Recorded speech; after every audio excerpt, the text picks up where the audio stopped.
Listen. You smell something? Onto your butts. The battle of wits has begun. Take your Life, sicking paws off me, finds a way. damn dirty ape! Hello there.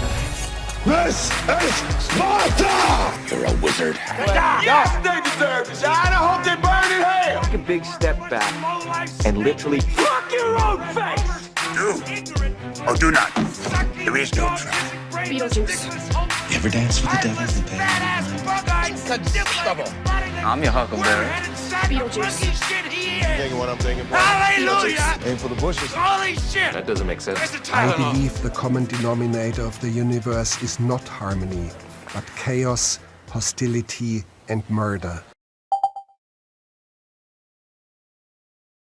All right. Let's see. There's got to be something. It's on. Huh?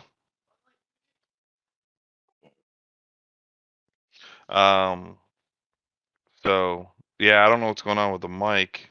My levels aren't moving, so I'll have to check. Maybe the software did an update or something. Yeah, maybe. It's all good. All right. At least I have the headset microphone. Yeah. All right.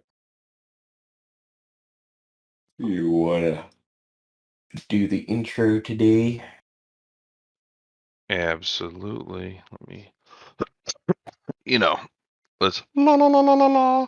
Do-do-do-do-do-do-do-do. How now, brown cow? Brown cow. The Human Torch was denied a bank loan. Scotch, scotch, scotch. How I love scotch. Down to my belly.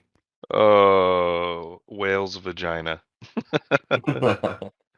What's up, ladies and gentlemen? Welcome to Pop Culture Kick. Or if Keith was here, he'd say Kick Pop Culture Cast of the Pop. So, I'm Nick Zilla. And I'm Mark Becker. Welcome. Welcome. Or as Kevin Smith would say, hey! He does that in front of every podcast. He goes, hey! See, Jen's doing it in the background. She knows. I listen to a lot of Kevin Smith. Hell yeah. Man, it has been a interesting week of news, that's for sure. Involving movies and video games and battles and all sorts of shit. Yep. Yeah.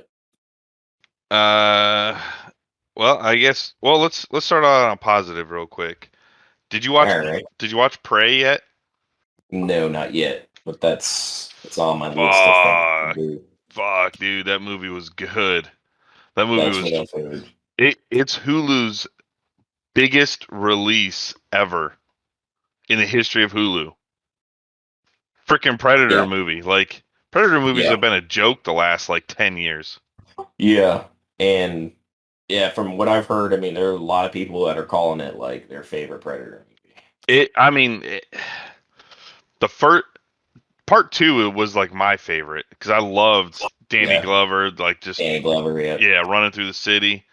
The first one was really with these Rastafarian predators. Oh, dude! Yeah, the first one was really good and a classic, and it always will be. A classic Arnold movie. But this one, I kind of like this one more. And it does pay homage to it, which is really cool. There's a line that they say inside there. I won't say it, so that way you can watch it and you can get the goosebumps. But yeah, man, it was a fucking good movie. Holy shit. Yeah, I've been hearing from everybody that I've been hearing from. They said they love it, so I'm excited to be watching it here soon. Yeah, and the brother of the main character, I don't remember his name in the movie, but his name is Dakota Beavers. So they're all really Native American. They didn't go in and try to finding a Middle Eastern guy to play a Native American or something. Yeah. He was working at like TJ Maxx and had like an Americana like funk band that he would play in dive bars at night. And he just happened to get cast in this, and oh my god, dude, Awesome. he did good. Like, you would not know that this dude was selling like old ladies' underwear and shit like 2 weeks before filming this movie. Nice. That's awesome. It was not that TJ Maxx is just old ladies' underwear. That's just what fucking popped into my head. But still, he did fucking good, man. Like, really good. And the main star, what was her name? Damn it, I can't think. I just had it. I wrote it down and then I accidentally deleted my note for Prey. Amber Mid Thunder. Dude, holy shit, was she good. She was real good. She was in that Roswell show, I believe. Okay. Yeah, she's in Roswell. Prey, Ice Road with Liam Neeson, The Marksman with Liam Neeson. She's been in a few things, but she's gonna go down in history as this being. I mean, she's in 44 episodes of Roswell. I've never watched Roswell yet. I watched the I've old watched one that one. like 10 years ago. I don't know if Yeah. this is a continuation or not. I don't know, but this, holy shit, was she good. I mean, it was like the evolution of the character. And I don't want to say much because you watched it, but you haven't watched it yet, but the evolution that you see in the progression of her through this is fucking fantastic. Yeah, so like, she has a good character arc. Yeah, I mean, and people are gonna hate on it because this movie was announced and did start coming out during the whole, getting woke phase of film. And so they're like, oh, great, here we go. Now Predator's fighting a woman, right? And it was always, that's always been a big issue with this movie with fans, right? The gatekeepers that annoy us so much. But I didn't get. I mean, yes, it does talk about how she doesn't want to just make clothes and make meals.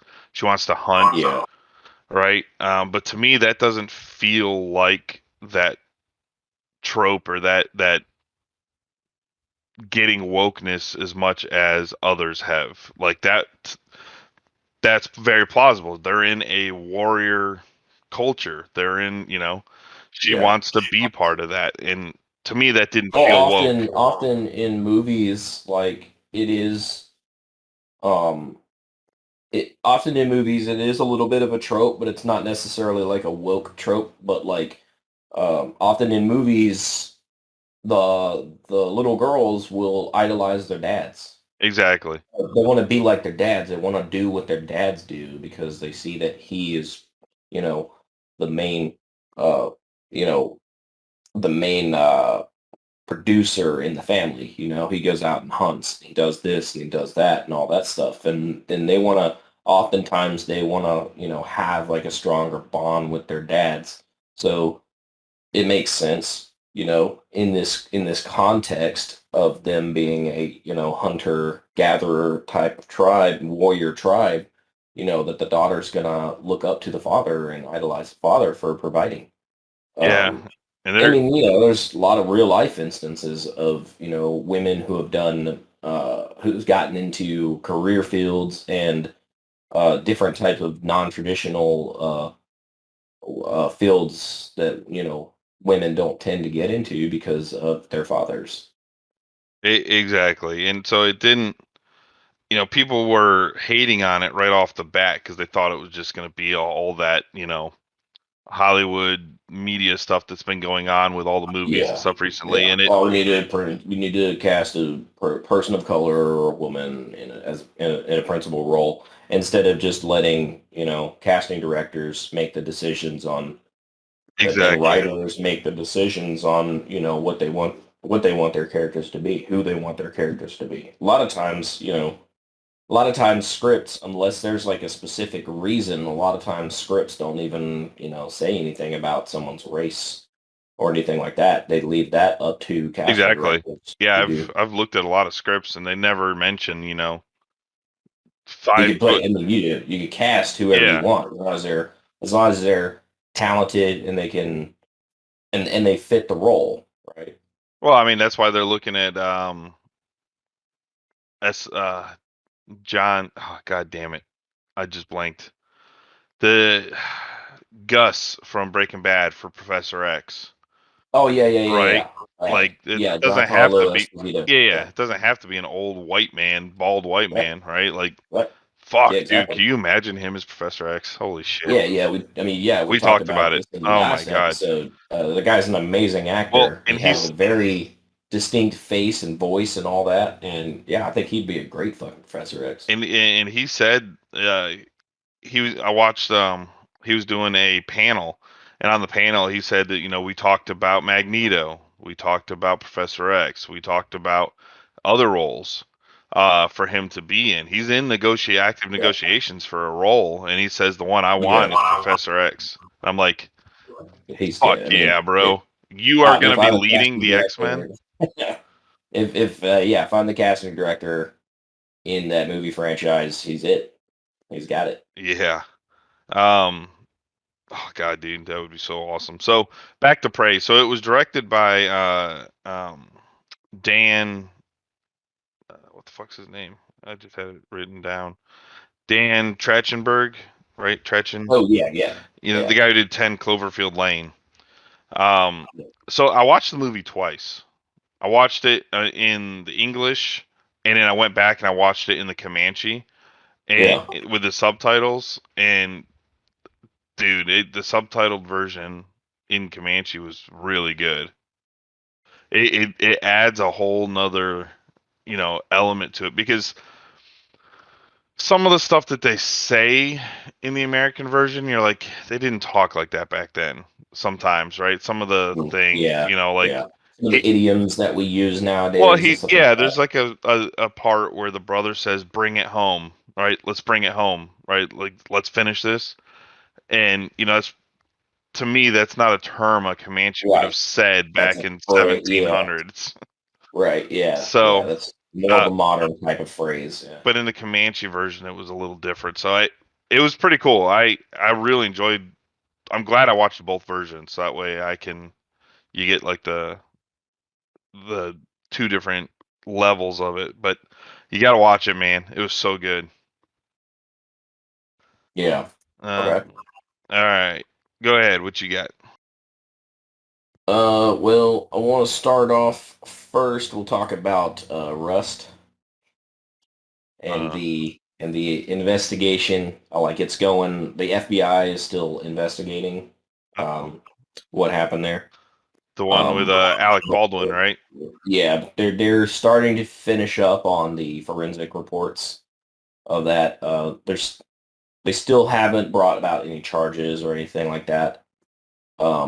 But there are some claims that Alec Baldwin claimed that reports are showing that contradictory reports are showing from other people around the set um, about that, including apparently Baldwin claimed that he didn't pull the trigger, and the reports are showing that the gun could have fired without him pulling the trigger. So there's some Was it modified to where it could have, you know, if he shook it, it would have gone off type thing? no, the FBI. I guess the FBI has already done the forensics on the gun and all that stuff, and they're saying that it couldn't have gone off without him pulling the trigger. So there might be a little bit of misinformation there, or maybe he's just misremembering. Maybe he doesn't remember pulling the Well, trigger. shit. Think about the Did. traumatic, the very quick three Yeah, seconds of his life right there. You know, I, yeah, I, I'm sure. I mean, it was tragic what happened, but I'm sure there's yeah, a lot of, adrenaline information coming through that is not getting accurate yeah, reports. yeah. I mean, look, I don't think he's a bad actor in this case. I didn't think he was, I don't think he did it on purpose, but you know, even an accident needs to be investigated, and him and the production will still be liable for what happened on there. So, they haven't come any closer to any possible charges or anything like that, but the investigation is still ongoing. The forensics have been being wrapped up, so we will see what's going on with that. Gotcha. Okay, yeah, I haven't heard anything from Rust in a long time. I wonder if we're ever gonna see that movie, or if it's just they're just gonna can it due to. Yeah, who knows? But yeah, I mean, and New Mexico Environmental Department, Occupational Health and Safety Bureau also filed a complaint today against the movie production as well, claiming about the unsafe working conditions. So they may be liable to the state of New Mexico as well as the family of Hutchins. Gotcha. All right. Yeah, I mean, damn. Yeah, so there's a lot. Somebody's There's a responsible. lot going on there. Yeah, I mean, it's what happens when you get too relaxed. I mean, I just watched. What was it? It wasn't Terminalist. It was something I just watched recently, where all the gunfire stuff was all CG. They're just walking around with guns. Yeah. And you can tell the body reacts differently with firing even just blanks versus, simulated. I think it was like CO2 that was just making a hammer hit inside the gun to give it that shake a little bit. But make it I mean, you could tell it looked bad. I mean, the Halo show had a bunch of that as well. I believe there's a lot of just fake gunfire. And I'm just like, oh man. I mean, I know that's where they're going to start going because it's safer. But if someone does their job right, they've been doing blanks and guns for almost 100 years in movies. So yeah, exactly. And you have a handful of instances where an actor was severely injured or killed. Where someone else was fucking around and a chain of custody was missed somewhere, or a misstep has happened. I mean, again, we talked about the Brandon Lee incident, and it was due to the fact that just the gun wasn't cleaned. It was used the day before, out at the firing range, and it wasn't cleaned. Exactly. I mean, it's missteps which lead to people. It just comes down. People just need to do their fucking job. Yeah, unneeded destruction. It's not needed. Yeah. And exactly, and those people should be held accountable. I mean, I understand it. That is their job as a paid expert. Yep. It's just, exactly. Man, I wish I could remember what the hell I watched, but I was just like, dude, it looked terrible. Like you can tell it was all CG, just blasts out the gun. I'm like, can you imagine if they went back and did like a Saving Private Ryan where they're all just like, shaking their gun? I mean, it looked bad, and I hope they really just don't go that way. But I'm starting to see more and more. There's other ways that you can do it. Well, I mean, if they do a blowback with like CO2, where there's really nothing coming out the front, or it is just little CO, it's like a BB gun. It's just CO2. So there is nothing that explodes, no combustion inside except for that air pressure that's popping. And you put a big enough hammer inside there to make it shake while they're doing it, then you can get that effect right.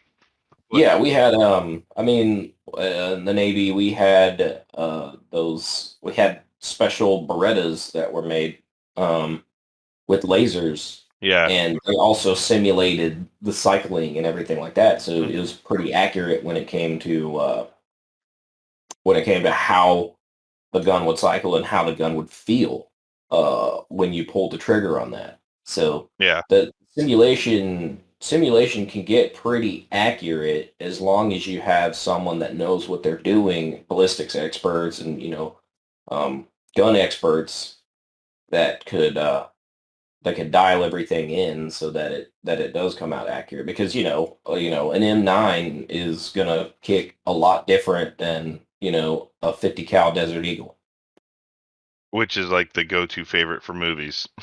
which is ridiculous because it's a huge fucking gun and it's just completely impractical for what most people are using these guns in movies and stuff. And it's like they pull out a Desert Eagle and you're like, where the fuck did that even come from? Because you can see that stamp like from like a mile away. It's a huge ass gun. I've got a dude. big hand, and it's like that to hold the fucking thing. Yeah.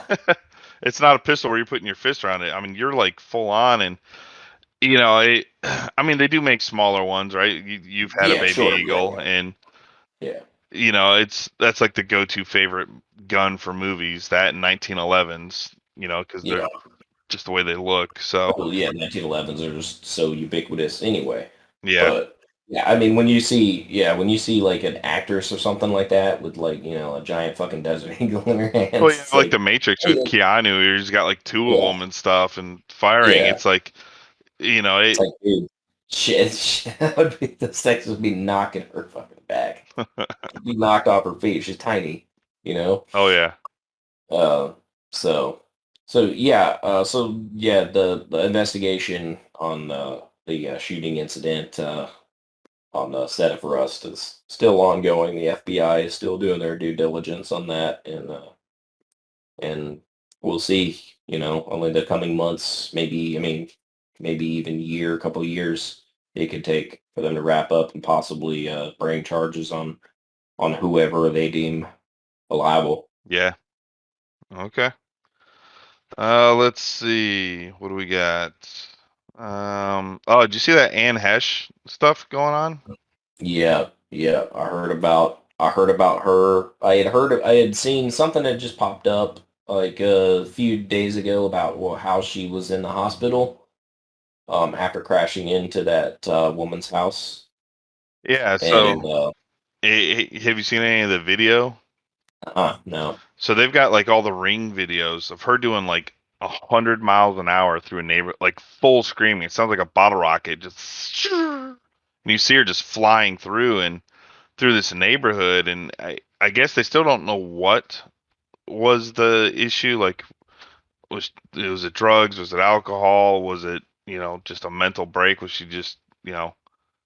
I would imagine there was I don't want to say like. I mean, there's got to be a lot of determining factors. Yeah, she was doing, you know, over 100 Nobody who's in a healthy mental condition is going to be, you know, doing that type of thing, you know, flying through neighborhoods at 100 miles per hour. Straight into a house. You know, if she was trying to kill herself, there would be a easier way, I would imagine. Yeah, there's a lot easier ways for her to do that because they like didn't like the house was set on fire too. Yeah, and it was crazy. Is like they pronounced her dead, but I guess her heartbeat was just shallow. And so if you watch the video, they have her on the stretcher like in a bag, like bring her out, and she straight up like bursts out of the bag, like a zombie, dude. It was fucking creepy. Even the news reporter, the guy in the helicopter, was like, "Oh shit, they're alive." She's alive. Yeah, it was weird, but it just, I mean, can you imagine like in your neighborhood, you know, you're like, "Oh, go out play," right? Go send the kids out to the front yard to play, and you know, she's flying over 100 miles an hour through that neighborhood. How much damage she could have done to that, you know, kids and shit. Yeah. This was in the middle of the day during summer. Yeah. So, I mean, no, I mean, we don't know why yet. We still don't know. Yeah, we may never know why, right? We may know. They might be able to investigate, and even if they actually, I think they said something about they're not really even going to investigate the death. I mean, at this point, like, they're not going to investigate. They're not really investigating the car crash. Yeah, they're doing toxicology and alcohol to determine if it was medication in her system, how much of it, you know. But she's essentially brain dead. But what they've been doing is keeping her body alive in a coma so they can harvest out the organs. They're just making sure what's viable at this point. Yeah. And of course, I mean, when they're doing any of that, like, you know, organ donation and stuff like that, obviously they'd have to do toxicology tests and stuff Yeah, like that. So that those exactly. organs are, not tainted with whatever chemical um, may have been in their system at the time. And they're probably keeping her alive in a brain dead state also to kind of just flush out, for her liver to flush out those toxins and everything too. Yeah, exactly. But yeah, I mean, we may never know um, what was going on Yeah. with her mentally in that state, unless she was out drinking with people or something like that. I mean, from They have what I've they seen, have a nobody's like really stepped forward and said anything about you know being with her before she died or anything like that. So, I think they said that she was doing like a podcast before and had a few drinks or something, but I don't know. They haven't released a time frame of stuff, but which I mean really doesn't matter. I mean yeah, yeah, it, yeah. At this point, she's gone. exactly. Um so have you heard about have you read any of the stuff that's going on with the Flash movie and Warner Brothers and Ezra Miller and all that stuff? Yeah, yeah. So from what I heard, Warner Brothers has a few options that they're exploring on the table Yeah. for the Flash movie, including they may just end up shelving the project altogether and just not do a Flash movie. Yeah, so the first option was that like Ezra seeks some help, is back home in Vermont with his mom or their mom. And Yeah, but he's also there's that yeah, burglary he's charge. also wanted by the police for breaking into Yeah, a house and stealing their yeah, alcohol. yeah. There's that burglary, the alleged burglary thing. I wonder if So it's like he's his neighbor and his neighbor's like, "All right, no, Ezra, enough fucking around." right. Yeah. uh No, like I don't see that guy, getting out of some of this stuff, no. that he's on the hook for. So, No. Warner Brothers is gonna have to either choose somebody else or they're gonna have to shelve the Flash movie. So yeah, the first option was get help. Ezra makes a statement, explaining their behavior of why he's been acting like that. The second option was I think it was to recast and do reshoots or something like that. And then the third option was a complete shelving of the Flash. And the issue is that the Flash movie, which was directed by Andre Machete, which is it Andre? I think it's Andre Machete. Um, it is testing higher than any other DCEU movie. Like it's legitimately a good movie, which is why they don't want to Yeah. Well, I probably don't want to scrap it. shelve it. Yeah. I mean, it's got Ben Affleck, Michael Keaton, Michael Shannon's back in it. I mean, there's just a whole bunch of people in there. Andy Machete, there you go, not Andre. Uh, Uh, yeah. I mean, I don't know. I don't know. I mean, is it even in a completed? oh yeah, Um, it was delayed for a few. They did reshoots over the summer, which is what Warner Brothers also got in trouble for. Because they said, so wait a minute, in the middle of all of this stuff where people were asking, yeah. hey, are you Hey, going to stay do home. anything about, Ezra and his behavior? Oh And yeah. they said Okay. Yeah. no. They're like, well, let's just see what's going on. But at the same time, they had Ezra on set filming pickup scenes and stuff. Yeah. And they did, Yeah. Well, they didn't do anything of, hey, don't go out there fucking throwing chairs at people. well, here's the thing. Like, uh, I don't see why the WB can't just release the movie as it is without doing, any of like recasting and reshooting all of Ezra Miller scenes and stuff like that. Keep him in the movie. If it's a good movie, keep the guy in the movie. Maybe instead of paying him directly, maybe do use some of that money to get him help, or Yeah, they yeah. get them help, and uh and legal fees and stuff like that. There's, I mean, they could say that Ezra Miller breached contract or something like that, and just not even pay them at all. Exactly.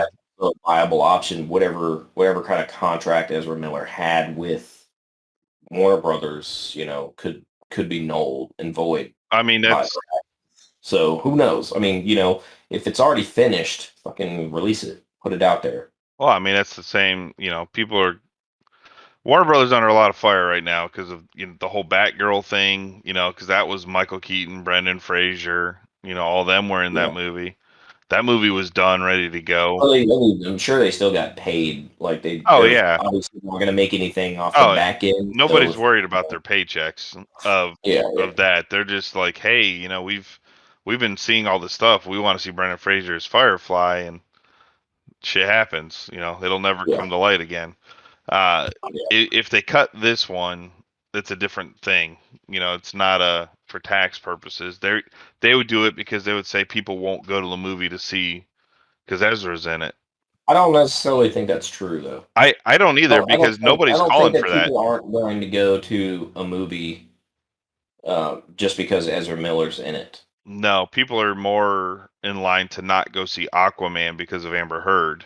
That's the big thing I've been seeing. Nobody's saying anything about not going to see it because of Ezra. They just want to see the Flashpoint movie. I mean, maybe they're not really. I don't know. I've honestly never really been into the Flash myself. Just never really been much of an interesting character to me. It's a guy that runs fast.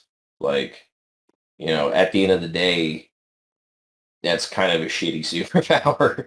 Yeah. Okay, really fast. He does what everybody does, what everybody else can do. He do it faster. I know there's more. The Speed Force.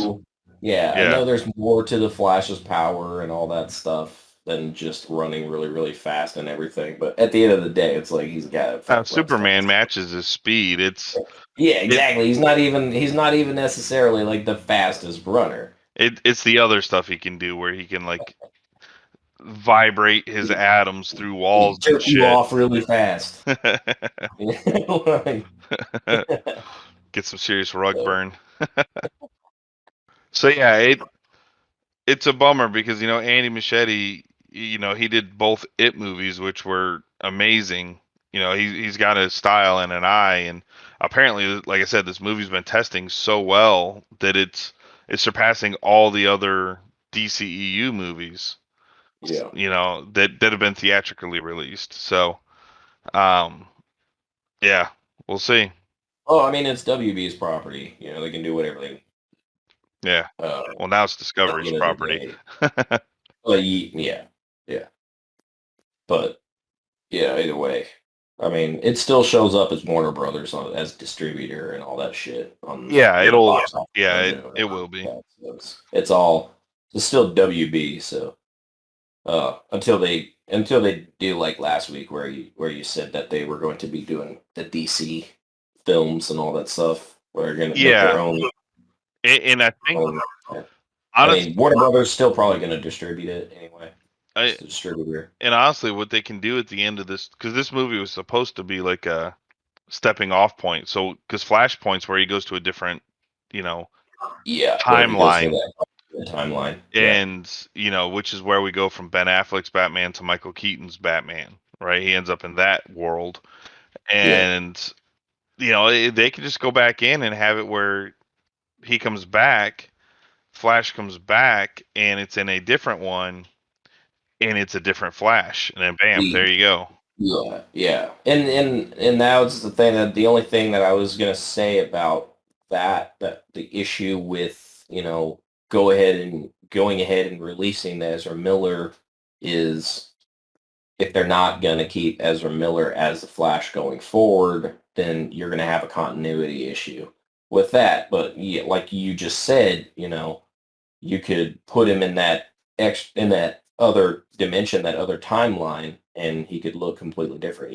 We can make that our new DC timeline, and then they just recast and redo their whole new 10-year plan thing.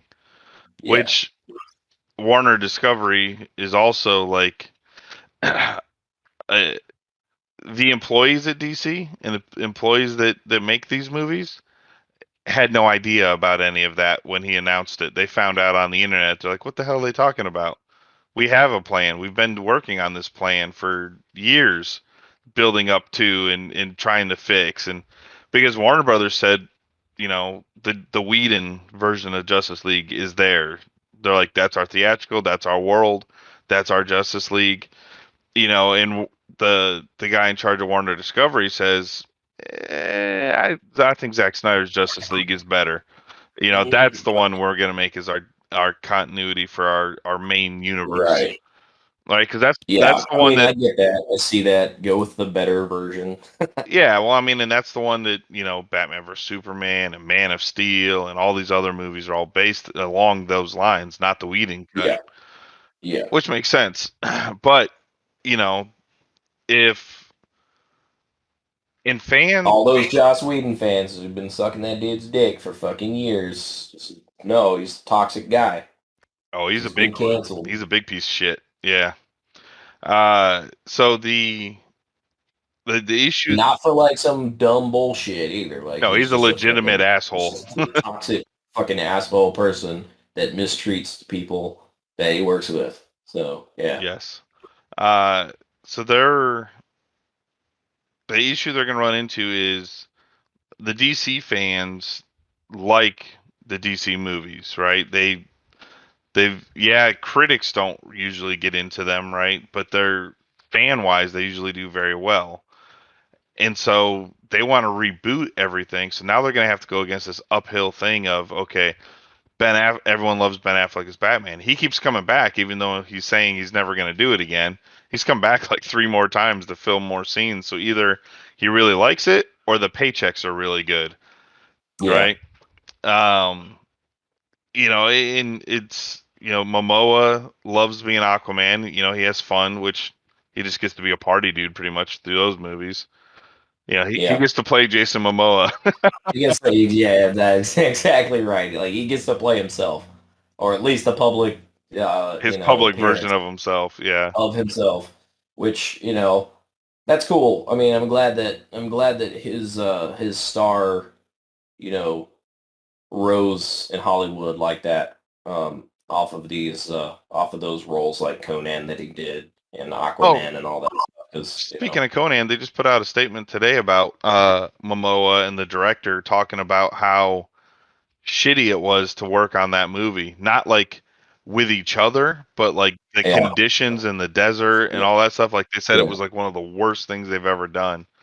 Yeah, I mean, I feel like when you're filming out in the desert, there's going to be a lot of issues, just technological issues. You're going to have to, you got to keep tents out there. You got to keep, you got to get some fans out there to keep the fucking camera from overheating while you're shooting. Oh yeah. I mean, and of course, obviously, there's the quality of life aspects of working and living out in the desert, for 18 weeks or however long it took them to do the film, like 18 weeks with 18 days usually.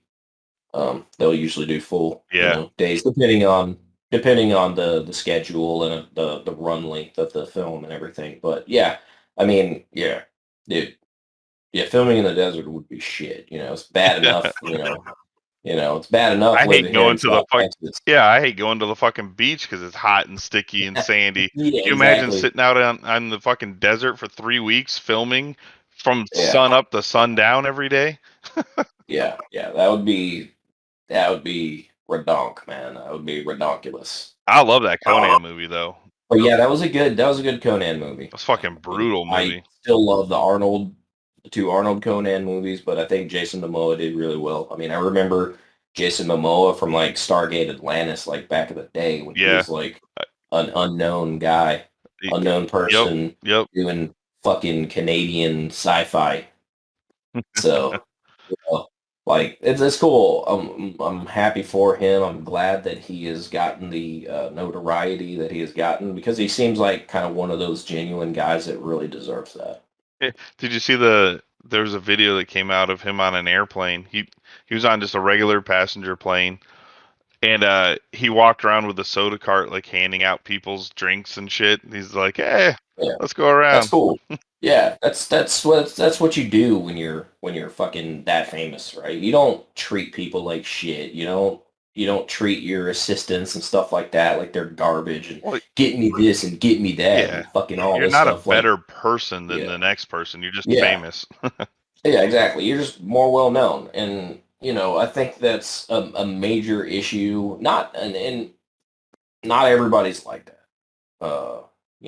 There's some people that have been notoriously like that, right? And there's a lot of people that have come out to talk about people whose public images were of like this really super duper nice person, and and then in the back, on the other side of the camera, they're complete fucking assholes who aren't genuine people and just want to mistreat people. They just want Yeah, people to, you know, just do their fucking bidding and all this stuff. They're psychopaths, probably. yeah, yeah. They They don't get they the don't have any sort of empathy, but that's not everybody. And I'm just glad that a guy like Jason Momoa, who you know women women adore him, men want to be him, and it's cool to hear stories like that where he's just like, hey, I'm fucking Jason Momoa, I'm famous, but you know what? I'm gonna fucking pass out drinks here on this flight airplane because attendant. Would you hey, like I'm some on warm it. Like, nuts? why not? Why not? Brighten some people's day, right? Yeah, That's what. he was like playing with like a baby and stuff. Like he'd look back in his seat and he's Yeah, like, "Hello there." yeah. I mean, that's what celebrities should be doing, right? They should be brightening people's days. That's Yeah, part of that's part of what that's part of the appeal of what makes you famous. That's a good thing about being a celebrity is like people will recognize you and it'll brighten their day, and so all you have to do is just acknowledge that they're another fucking human being that exists in the space near them at that time, well, right? let's People go, face it. hey, Like they wouldn't be rich and famous without us buying their movie tickets anyway. true, true, So true, but I mean, one of the but yeah, go ahead. no, go ahead. Nah, I'm good. No, I was gonna say one of the uh best instances I've seen like in person is Matthew Lillard. He at every con I've been to that he's been at, which has been several now, he will take when there's kids lined up or like people lined up in the autograph line. A lot of times it's like I'm at like Yeah, horror con, so it's Scream, and they got all these yeah, yeah. things, but all these people and But I stuff. mean, he's also Shaggy from Scooby So Doo, what so he'll do is he will go through the line and pull out all the families with little kids who want Shaggy and take them to the yeah, front so the kids don't have to wait in line. He says, "Hey, does anybody care or mind if we do this?" Right? And nobody ever says anything. And I think once this one guy threw a fit and he's like, "Well, you can protest if you want, but I'm still gonna do it." And he brings all the kids to the front, and he fucking neckbeard. yeah, and he tries fucking Wachowski or whatever, Wozniak. And but yeah, so he sits there, he brings him up to the front and he can't really do the Shaggy voice too much anymore, but Yeah, yeah, he takes him up there and he has fun. He takes photos with them and he'll sign pictures with them, and I've seen videos of him doing that at other cons too. So it's not like he just puts on a yeah. show for the one that I'm at that I've seen. He does it several times, but he does it at all the shows. And Right. Yeah, that's a huge thing. Like watching a celebrity do that, because I mean they're charging 50, 60, $100, $150 for autographs. yeah, They just sitting there and yeah. just sometimes And he's like, yeah, and he's like, I have to be here all day anyway, so I might as he has well fun with get it. these kids knocked out real quick. Yeah, and he has fun with it. He walks around and he'll go to the Yeah, other actors and sit down with them and talk with them and like, hey, and smile. And he's like, hey, you want me to sign that picture too? And he has fun with it. Matthew Lillard's awesome, but then you have some yeah, celebrities that don't even look up and acknowledge you. They just sign the paper, pass it, grab the right. next, and go. And Yeah. it's like, come on, bro. Like you're charging $150 for an autograph and you can't even look up. But then you have Cooper Andrews actually at the Comic Con down here. I saw him. We were there on Friday, just kind of walking around. And yeah, he was having like full on conversations with people. Yeah. Well, I mean, he was there. He was like signing their fucking shit, and he was just having a full on conversation, just cutting up, laughing with people, and all that stuff. Just kind of just genuinely having this, yeah. interpersonal, relationship with these people while he's like signing their pictures and stuff like that, and taking pictures with them and everything. Yeah, I had that one time where I had seen Kim Coates at like 3 shows in a row in a matter of like 2 months.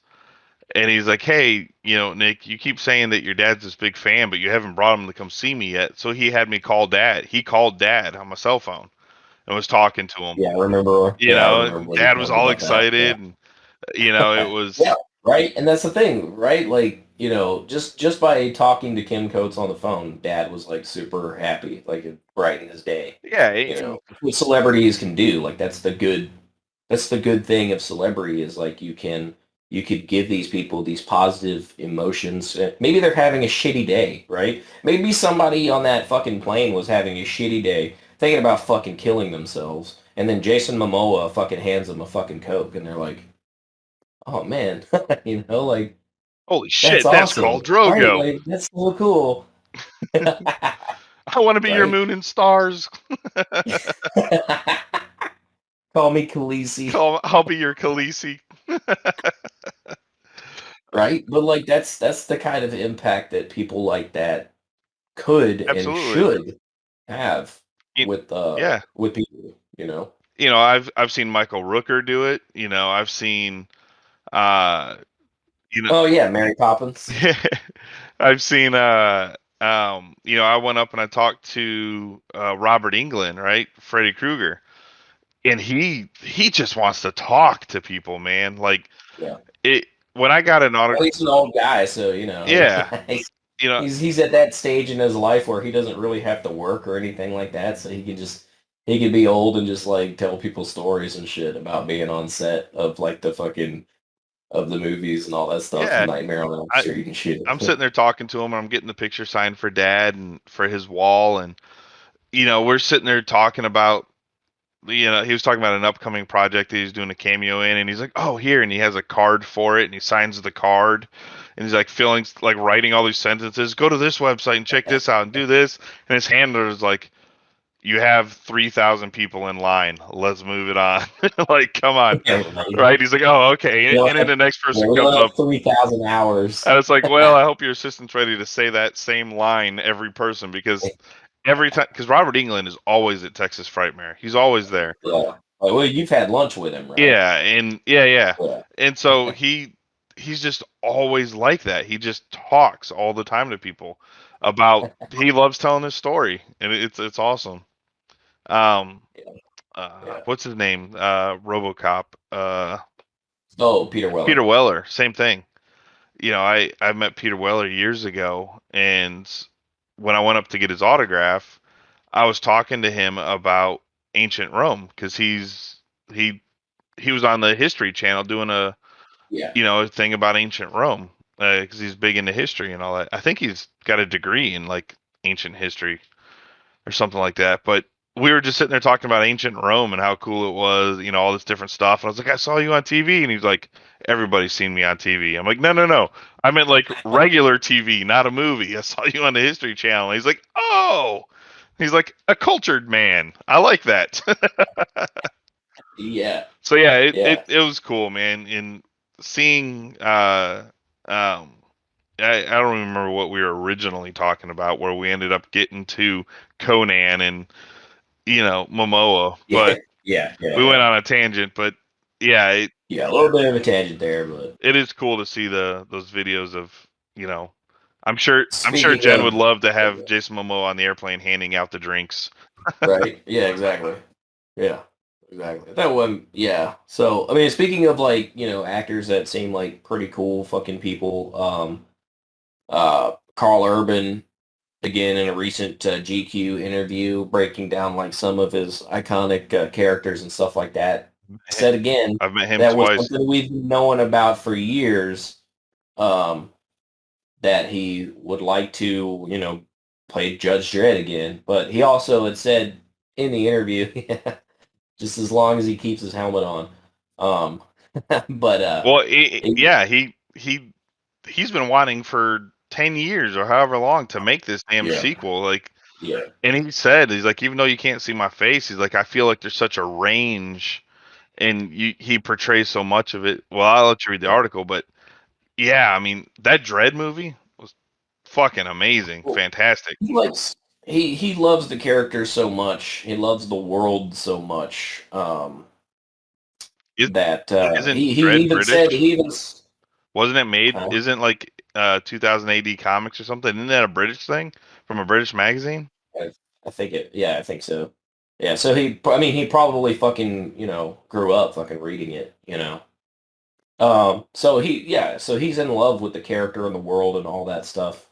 And he said that his actual quote is, "To me, it doesn't bother me if I get the opportunity to play Dredd again, or if it's someone else. I just want to see those stories because he's in love with the stories that and the character, that John Wagner created.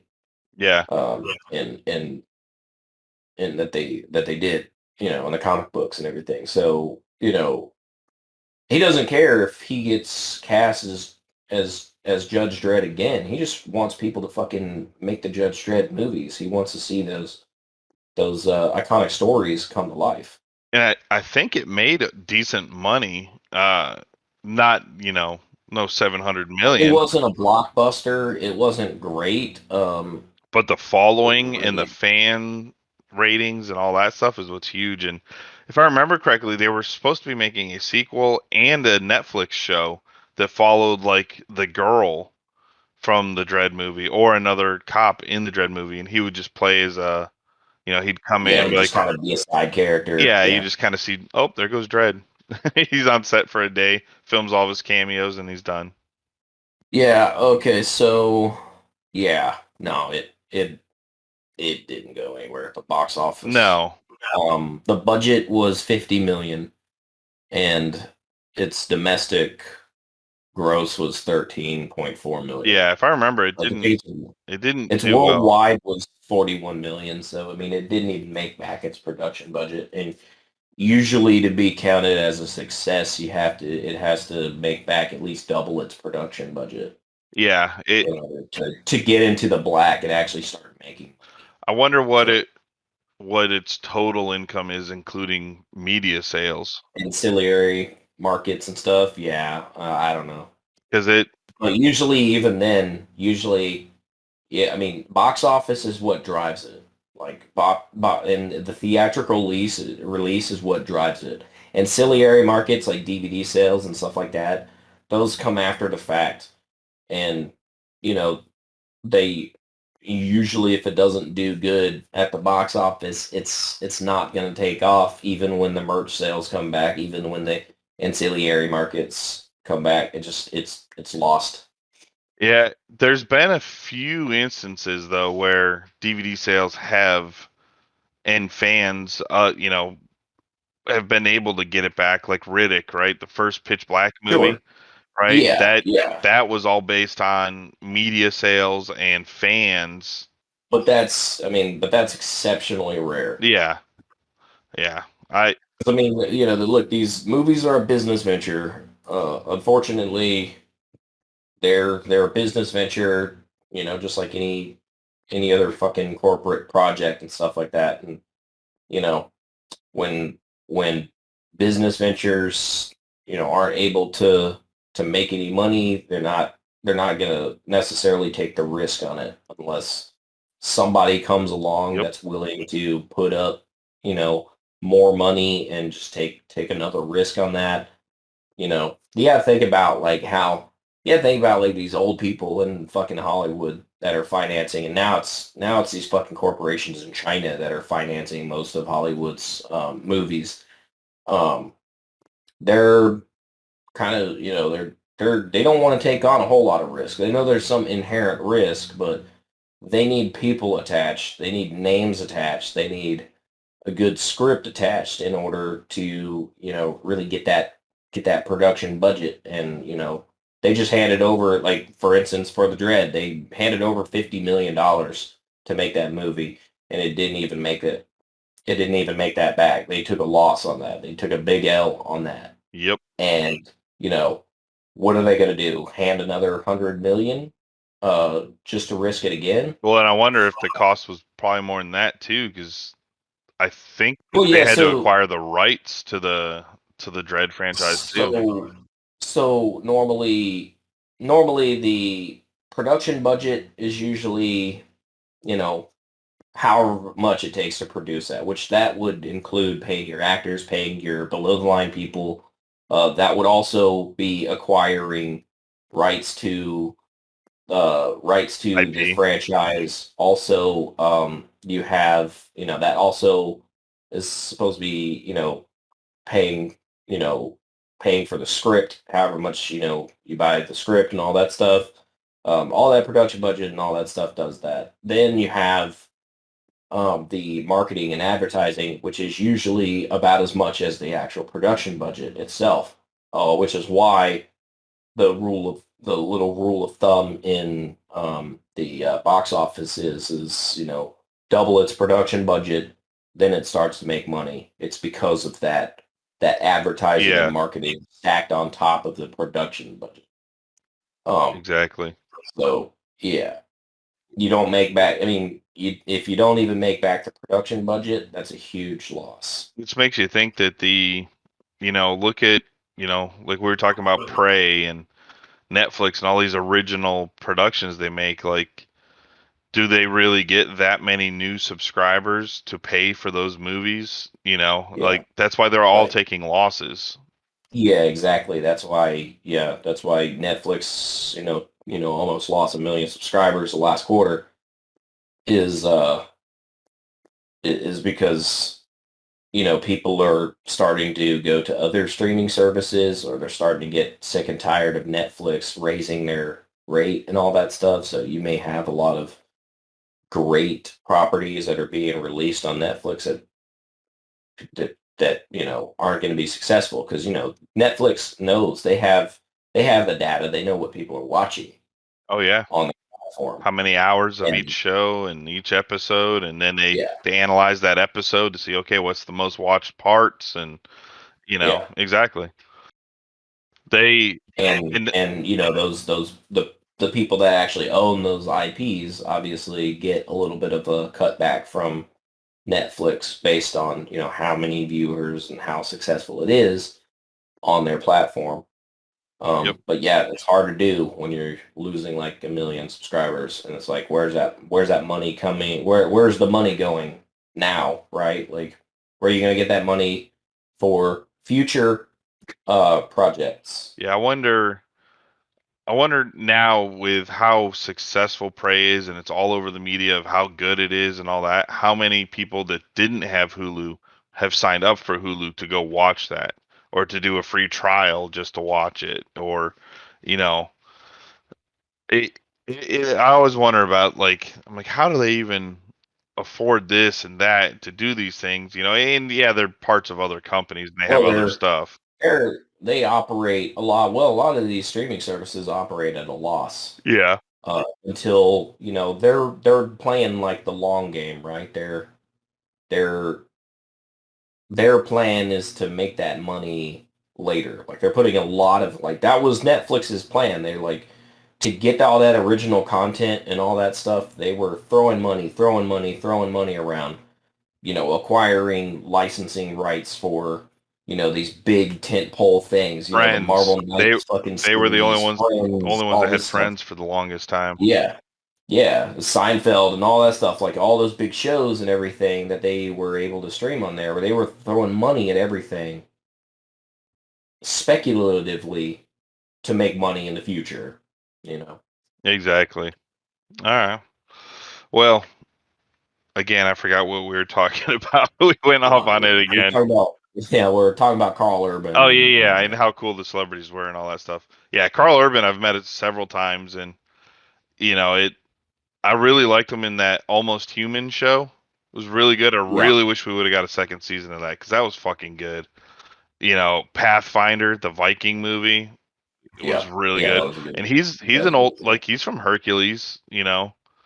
He's from the old Hercules show, Xena, all that stuff back Oh then. yeah, He played one of yeah, the gods. yeah. Yeah, I think he played like Mars or something, right?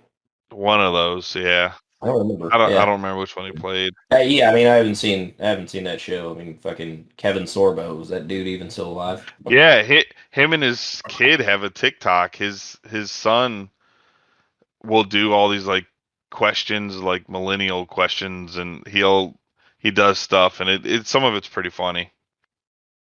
He's looking good, Kevin Sorbo. Like he he's The last I'd heard of him was when he did that God's Not Dead movie or something, which was like a. Well, we won't get into that because. yeah. So you remember that He Never Died movie? Yeah, with Henry Did you Rollins. see the sequel? No, I didn't know there was a sequel. Yeah, it was She Never Died, and it's Lilith. It's about Lilith. Oh shit. And Okay. dude, where she has to like eat people and stuff to oh my god, dude, it was good. Okay. Yeah, I didn't know that they had made a I didn't either. sequel I for was that. like, she never died. And I was reading the thing. I'm like, oh shit, here we go, remaking another one with a female, right? And I'm like, there's another. Well, but Lilith is a pretty Well, it doesn't enigmatic. mention who she is, like how it doesn't mention and he never Yeah, died yeah, until the end of the movie. So yeah, but then I'm watching it. I'm like, okay, this isn't a remake. This is holy shit. This is a sequel. And so yeah, as I'm watching it, I'm like, holy shit! Like it was legitimately good. I mean, it yeah, looked a little less budgetier than He Never Died, but yeah, um, it was just as brutal and just as good. yeah. I mean, Lilith is one of those biblical characters that's pretty like enigmatic too. Like right, she's not really mentioned a whole lot. She's like, Yeah, you know, kind of, kind of like it's kind of like she's talked around a bit in there, like just barely mentioned, but like, people are, supposed to understand yeah. um, She's like a that she, homeless person. Um, she's been alive and stuff for so long that her mind is starting to go a little bit, like 'cause she's been here for yeah, so long. Like so she's starting to like mix things up, and it was good, man. Check it out. It was really good. yeah, I'll have to She go watch she it. never Yeah, died. Um, so Matt Reeves, which is the guy that made the last Batman movie, he made the yeah, Planet of the Apes, Dawn of the Planet of the Apes, those yeah. him and producer Michael Uslan are in a little bit of hot water right now. Um, allegedly. So a little bit over a month ago, a former penciler for Batman, Chris Wozniak, which I can't not do this when I say Wozniak, um, uploaded a You're vid. thinking about Steve Wozniak, huh? Yeah, Woz. the Woz. Uploaded a video that aimed to show that Reeves ripped off beat for beat an outline for a story that he wrote in 1990 for Batman comics. Oh, oh, Um, okay. and there's a chart that he pulled up that says like this for this, this for this, this for this. Uh, so yeah, I mean, some of it did sound very similar. It was different. They changed different elements to it. Um, Yeah. but he's trying to say that they took his original idea and just made slight alterations to it, and then claimed that it was an original by them. Um, Oh, so okay. now he's in the whole like evidence gathering of, here's all my Yeah. notes, here's all my stuff for this story that I did, in 1990 that shows, um, you know, my thing involved, you know, because in the new Batman, they have a lot of almost like hinted at religiousness of how he's like reborn through this. Mhm. Um, and his notes for the original story was that same thing where he's like reborn. He's no longer Well, vengeance. the thing is if the notes for that original story were never made public, then you can't really He thinks that because it you was can't really get him. You can't really get Matt Reeves and whoever wrote it like on that. You can have somebody come to that kind of similar conclusion, um, storyline, Exactly. character arc, and all that stuff on their own, two separate people, that never even met. So like, if he never made any of those notes public or anything like that, then there's no way that you can say that he stole that material. Exactly. I think that's what they're trying to figure out is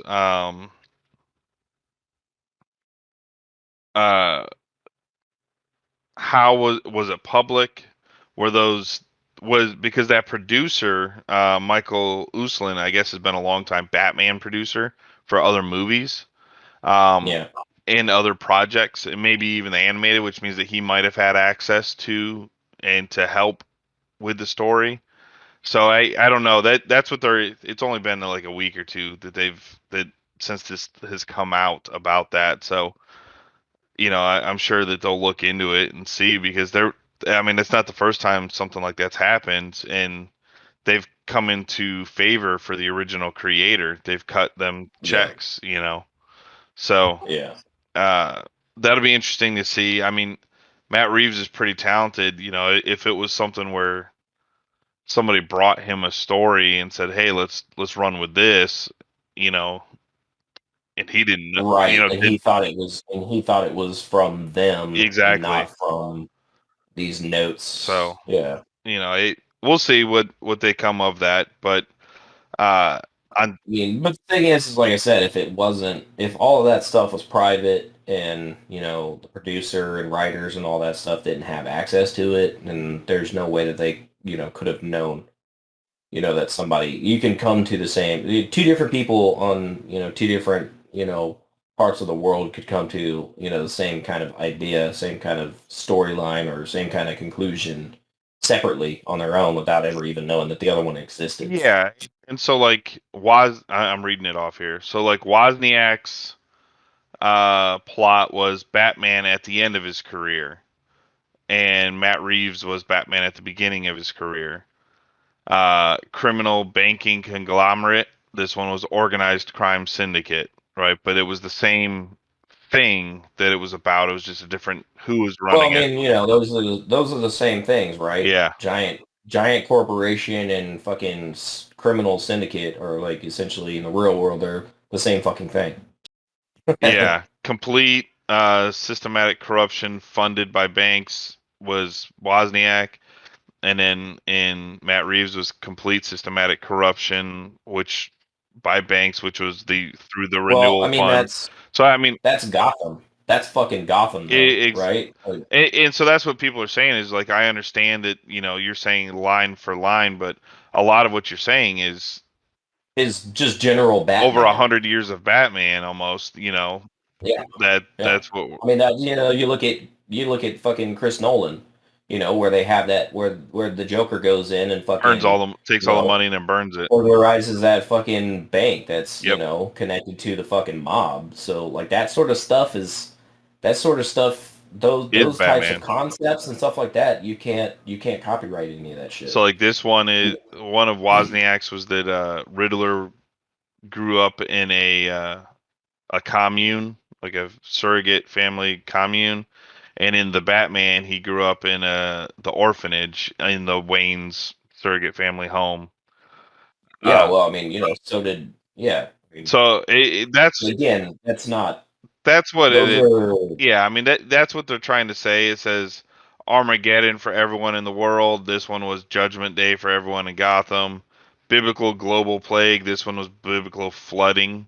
That's what it was. The flood that cleanses Gotham. And so that's what he's claiming that they ripped off. But to me, it just sounds like a lot of coincidences based on stories yeah. that you would make for a Batman. Right. Yeah, Because that's not the exactly. only I mean, time there's about. all kinds of Judgment Day, right? Like even again, going back to Chris Nolan's, right? Judgment Day was coming when fucking in the first fucking movie when Ra's al Was Ghul trying to wanted to burn it. fucking take out Gotham. Yeah, you had the burning, which would have been like the sack, the meteorites or whatever coming down, the fire cleansing, and Yeah. then you had the flooding and then the freezing. I mean, it was absolutely. And then I just read a comic book called the Gates of Gotham, which follows. So the guy's doing the lawn. I don't know if you can hear it. No, Okay. that's not coming through. The it was like a 6-part series of Batman. I need to send you the login so you can read those. But it was called The Gates of Gotham, and these are the Gates brothers who were the architects that designed and built Gotham. All these big structures, the bridges, all this stuff. And I completely lost the lawnmower guy's so loud. I completely lost what I was talking about. The flooding and all that. So in that one as well, what they did is they blocked off the water to the harbor to extend the land to build Gotham bigger. And even in that comic book, they were talking about, blowing and they did it. They blew the charges, blew up the retaining wall, and flooded Gotham in that as well. And that's an older comic. I mean, it's not the first time that's happened in Gotham. Right. It won't be the last time. So. It happens like every fucking week in like the cartoons and shit. Exactly.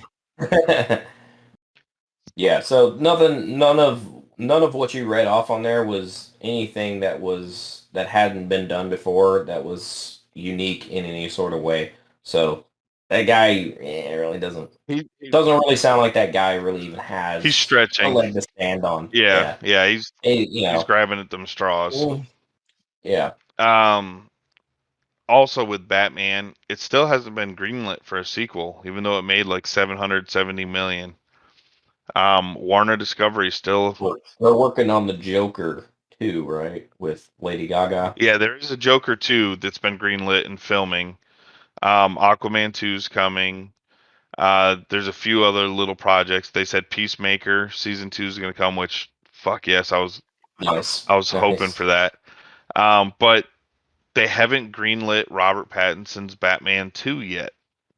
And people are a little worried about that. Even though it made a bunch of money, it did good. Because they're wanting to do this whole restructure, they're not sure if they want to have multiple different Batman characters, people. Yeah.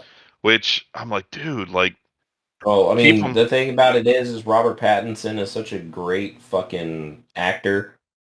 I don't know if he's going to be willing to do just that for 10 years.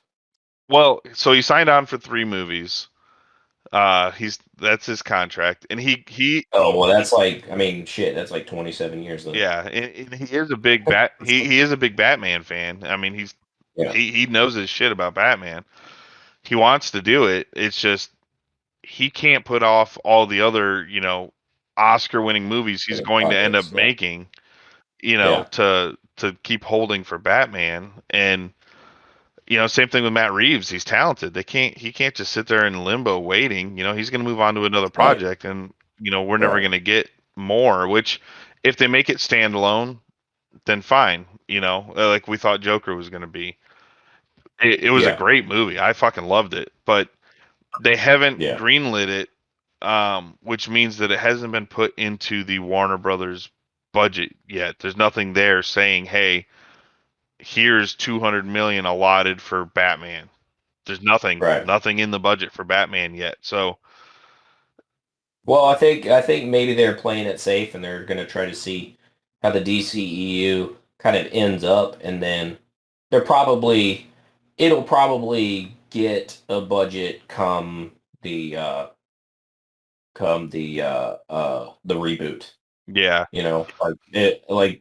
I feel like they need to finish out on this phase of the DCU, and then they can see where Batman's going to fit in the overall plan. Yeah, we've got a year left, because they said by the end of 2023 is when this iteration of DCEU will be done.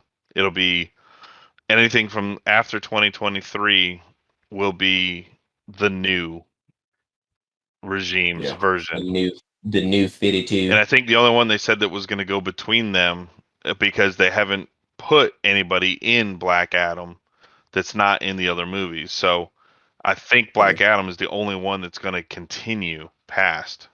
And that's because it's got The Rock, one of the largest movie stars ever, with this massive movie. Yeah, they're gonna milk that. They're gonna milk that cow. Oh yeah, you're gonna see. And Dwayne Johnson's gonna make a lot of fucking money. So he's gonna be making that Tom Cruise money is what he's gonna be making. Yeah. I mean, fuck, dude. Tom Cruise made over $100 million for Maverick. Jesus. Yeah. Did you know they revealed that over the lifetime of Johnny Depp's career, he's made almost $700 million out of his movies and all of his No, I stuff. didn't know about that. Yeah, No. yeah. They released that. So I don't want to talk So they blew it all on little boxes of cocaine. little boxes, It's- mega pints. I don't put my cocaine in a box. It's in my nose. So yeah, they a bunch of documents and stuff have come out. They've been unsealed from the court. Stuff that the lawyers had previously blocked from coming out in the trial, and Yeah. a lot of celebrities are flipping back to Amber Heard. Like I'm seeing a lot of positive press for Amber Heard now, and negative going towards Johnny. And you know, at the end of the day, they both were drunken, high, Yeah. No. shitty Yeah. people to each other. Both of them. Yeah. Both of them are probably just shit people in general. Yeah. Right. To be honest with you, like they're not anybody that you want to come in contact with in your personal life. They're probably going to end up, trying to use you like they used each other. Yeah, they And like they used all them drugs. like so, all the mega pints. So the like some of the stuff that came out was like Johnny wanted to have in the trial that had like nude photos of Amber doing shit, like just illegal or illicit things. Stuff about how she used to be a stripper before she became an actress. And all this stuff. And then there was an instance from like a bodyguard that saw Johnny Depp like kick her on an airplane or something. So there's a bunch of stuff that didn't come out because Amber didn't want, if they have to admit to that, that means something else has to come out. And so there were Right, things yeah. they were both hiding in the court Oh during this yeah. whole trial Oh that they yeah. didn't want to come out. And I mean, in the end, it's just why don't Well, you guys and just fuck off? Don't pay each other any yeah, money. exactly. You're Well, both yeah. guilty. You're both shit. Just go She's do. not entitled to any of his fucking money that he made in his Hollywood career anyway. He's not entitled to any of hers. Yeah, she don't So, got any. and yeah, I mean, she may be Well, able to go back to being a stripper. I don't well, know. she was just offered a multi-million-dollar contract to do a porn movie. They just Oh, they said we will pay your settlement, your legal fees, and give you $1 million if you go do this I adult film. mean, she's got to take that deal. She's got to take that deal. But I mean, I won't watch it, but she's got to take that deal.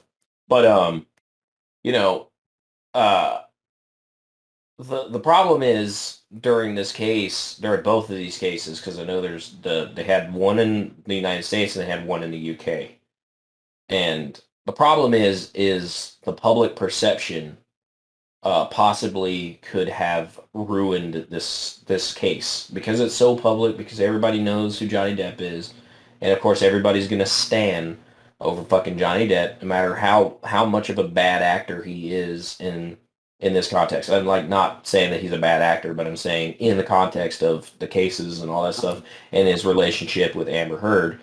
As much as people love him and adore him, as much as he's a beautiful person, that doesn't make him a good person. That doesn't absolve him from anything, any kind of possible abuse that he could have done in their relationship. I mean, But a lot of people don't see it that way, right? They see him, he's this pretty talented fucking guy. Everybody wants to fucking suck his dick and all this shit. And they look at him through these rose-colored glasses because they're like, oh, it's fucking Jack Sparrow. You know what I mean? And he's just a fucking actor. He's just another person. Yeah. Probably was really, really super fucking shitty to his already super fucking shitty wife. So Exactly. yeah, I mean, I don't think either of them fucking deserve anything from either one. I think everything they've done up to that point fucking cancels each other out. Call it a fucking day. Yep. Separate. Stay the fuck away from each other. Stop fucking taking up the court's fucking time and all that Oh, shit. they're just beating a dead horse now. People just go away. Like you did your circus, you entertained the world. It backfired for Amber, right? Because she's the one who pushed it. to go to this point. It backfired. Well, but then the media just had a huge smear campaign against just her. Yeah, and just let it go, move on, try to rebuild your career. Make your porno, get your $1 million. It just because now, like, she wants to go back to mistrial, go back through this and this and this, but you've already released all the documents now. The world has seen the trial. Where are you going to find an unbiased, jury of peers that has not seen the fact that you have created a campaign on every avenue and everything? You can't even go to Facebook during that trial without seeing an advertisement. Even the penguins in the Arctic Circle knows all the details about your fucking shit on the bed. I mean, we all know. So Amber Turd. So I mean, just let it go, man. Just let it go. Yeah. Take the L, and then fucking carry on. Yeah. Go try rebuilding. I mean, there's a small and maybe also before you go try rebuilding your career and all that stuff, maybe take some time off to fucking do some traveling, maybe some soul searching, see where your weak points are in your personality and the way that you treat people, and maybe start fucking making some changes in your life and just becoming a better fucking person. Yeah. Like, where's all this anger coming from, that makes you want to abuse him? I mean, part of it was most likely him, right? Making her fucking angry and just baiting her. And I get that, I understand that, that's happened to me before. But yeah, I mean, just do some soul searching, do some changing in your life, change who your fucking inner circle is with, right? If you're around these toxic people, then that kind of mentality and that kind of behavior is going to rub off on you. So just kind of get that pack mentality. Do some soul searching. Think about it. Think about who you're surrounding yourself with. Think about what kind of mentality, what kind of person you want to be going forward. Yeah, and it's just there's a lot of why the fuck were they recording each other for years like that? It didn't make sense. Well, no, because everybody's recording each other now. I mean, it's just odd. Like they'd have conversations, and they'd like she would be in there and just like turn on a camera recording, or he would turn on a camera and record like them having an argument.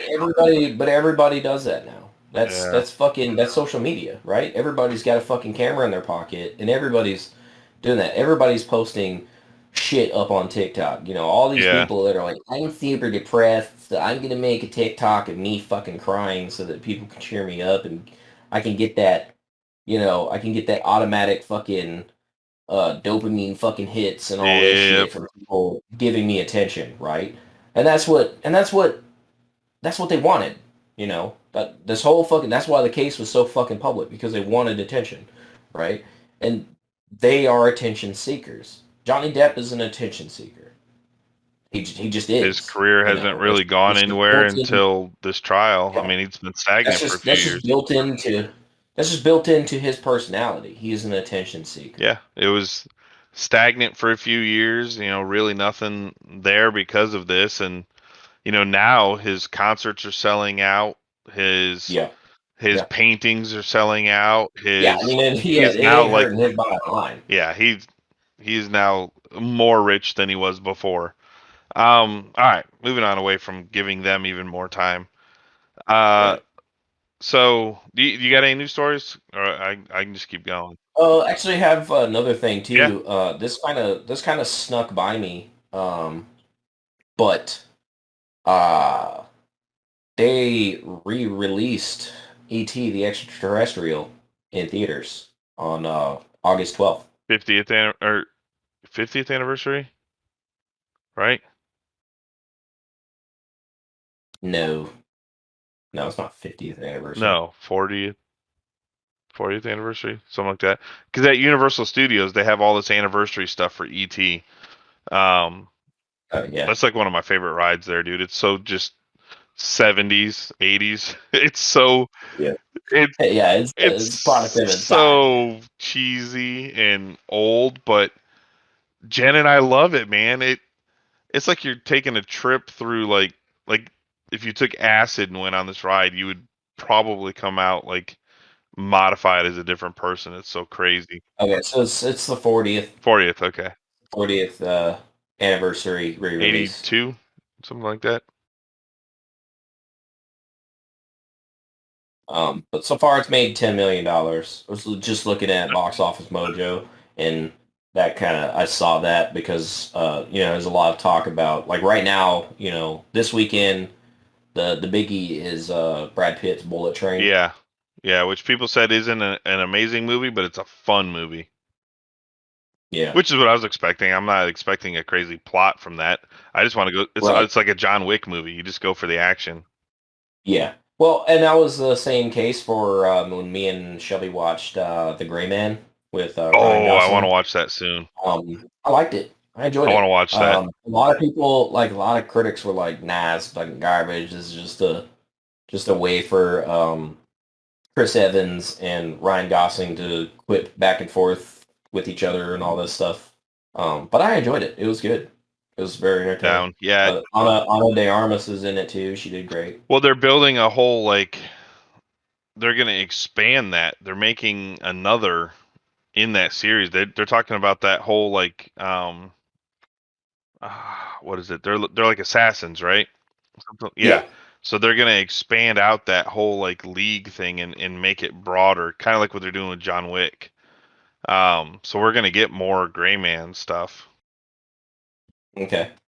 Yeah, I didn't know that, but yeah, I liked it. It was a good movie. Yeah, I haven't watched Evans it yet. did very well. I thought it was actually. I thought the way that they handled that with the Chris Evans character, I thought was brilliant because he's like a pure psychopath. Like he has absolutely no empathy whatsoever. And he was. I'm not going to give any spoilers away or anything like that, but Okay.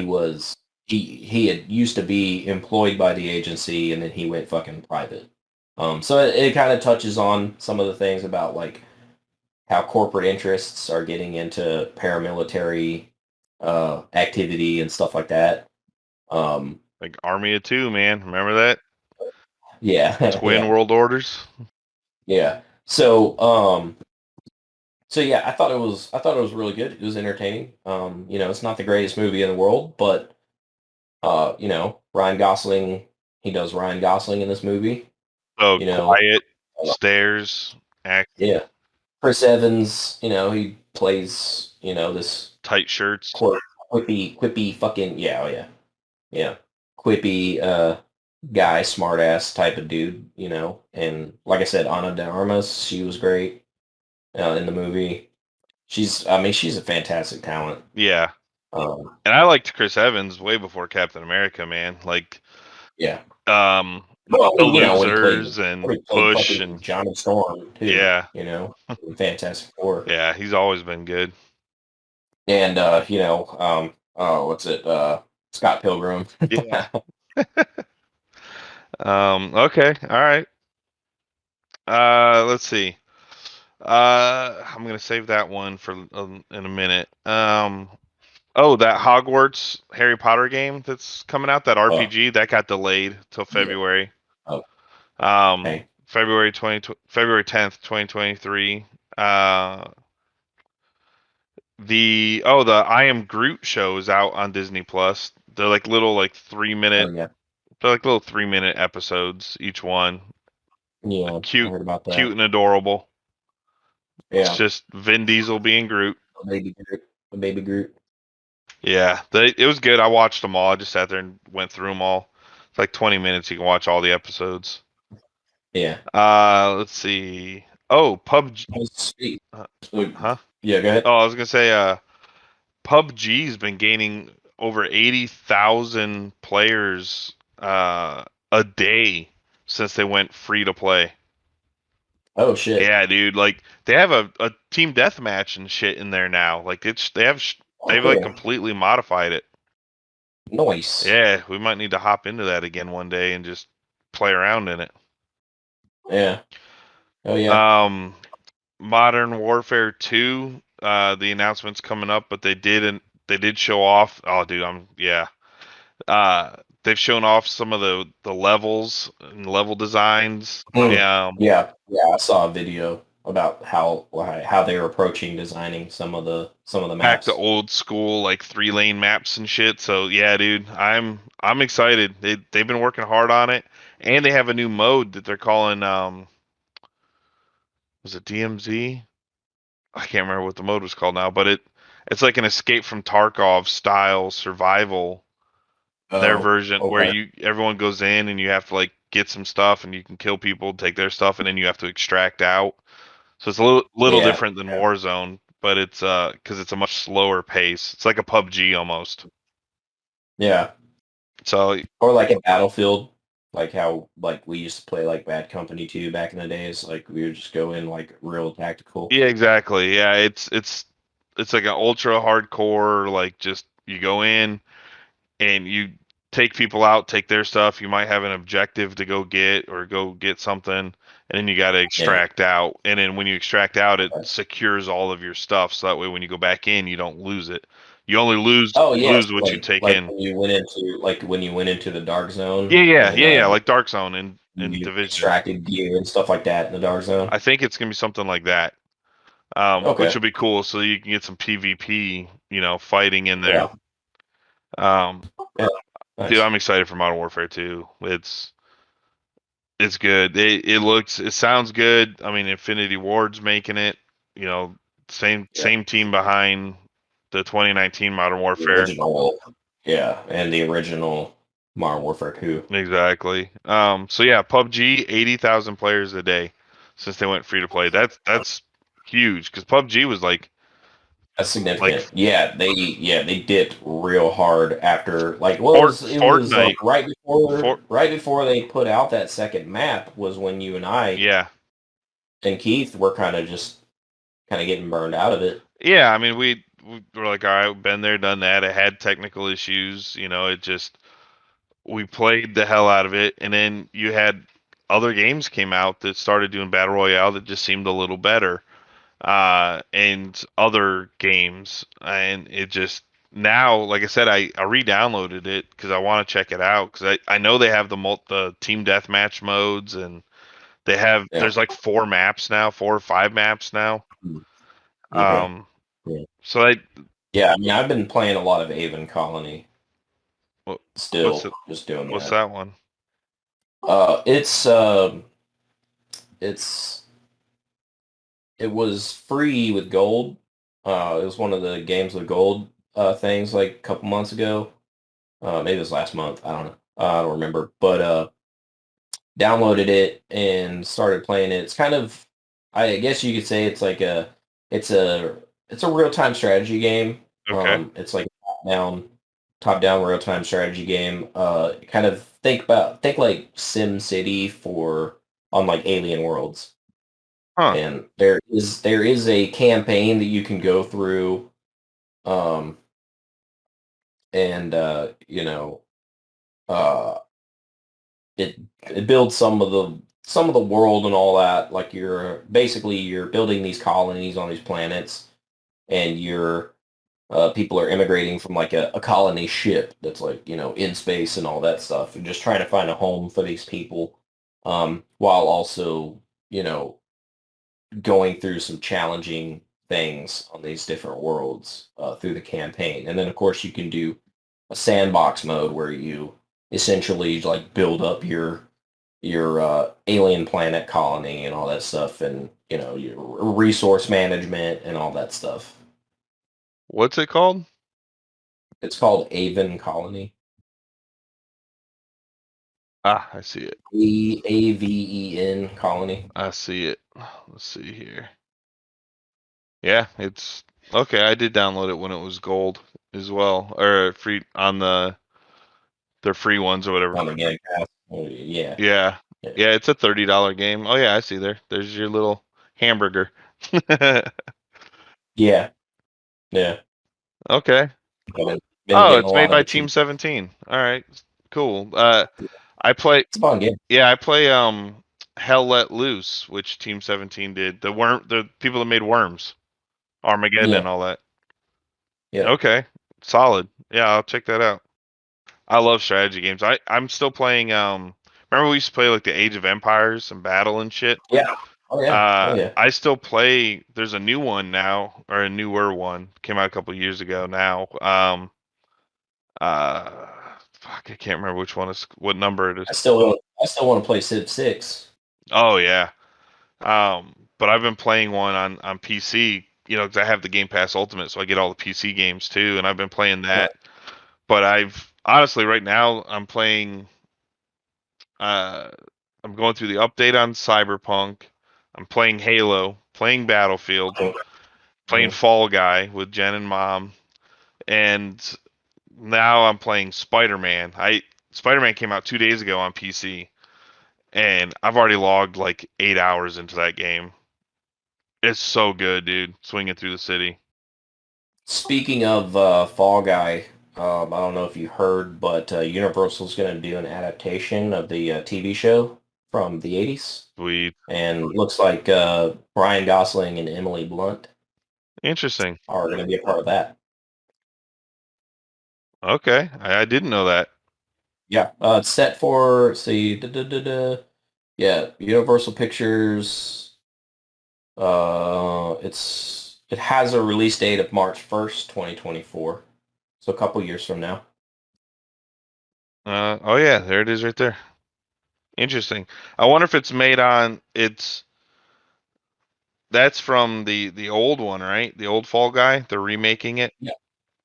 Yeah, that's based on the 80s TV show. Okay. Not to be confused with the Fall Guys game. Yeah, not to be confused with Fall Guys game, but I just thought that would be Yeah. A cool little thing to bring up since you said Fall Oh, Guys. that'll be interesting. Man, I haven't seen that. I don't even remember that. I remember the movie, but fuck, I haven't seen that in so long. Yeah, and I mean Ryan Gosling, Emily Blunt, both Hell yeah. great actors. Oh So, yeah, dude. Emily Blunt's amazing. Yeah. Yeah. Uh, Yeah. Oh yeah. Speaking. Fucking Sicario, bro. Hell yeah. Damn. So Spider-Man on PC. Holy shit.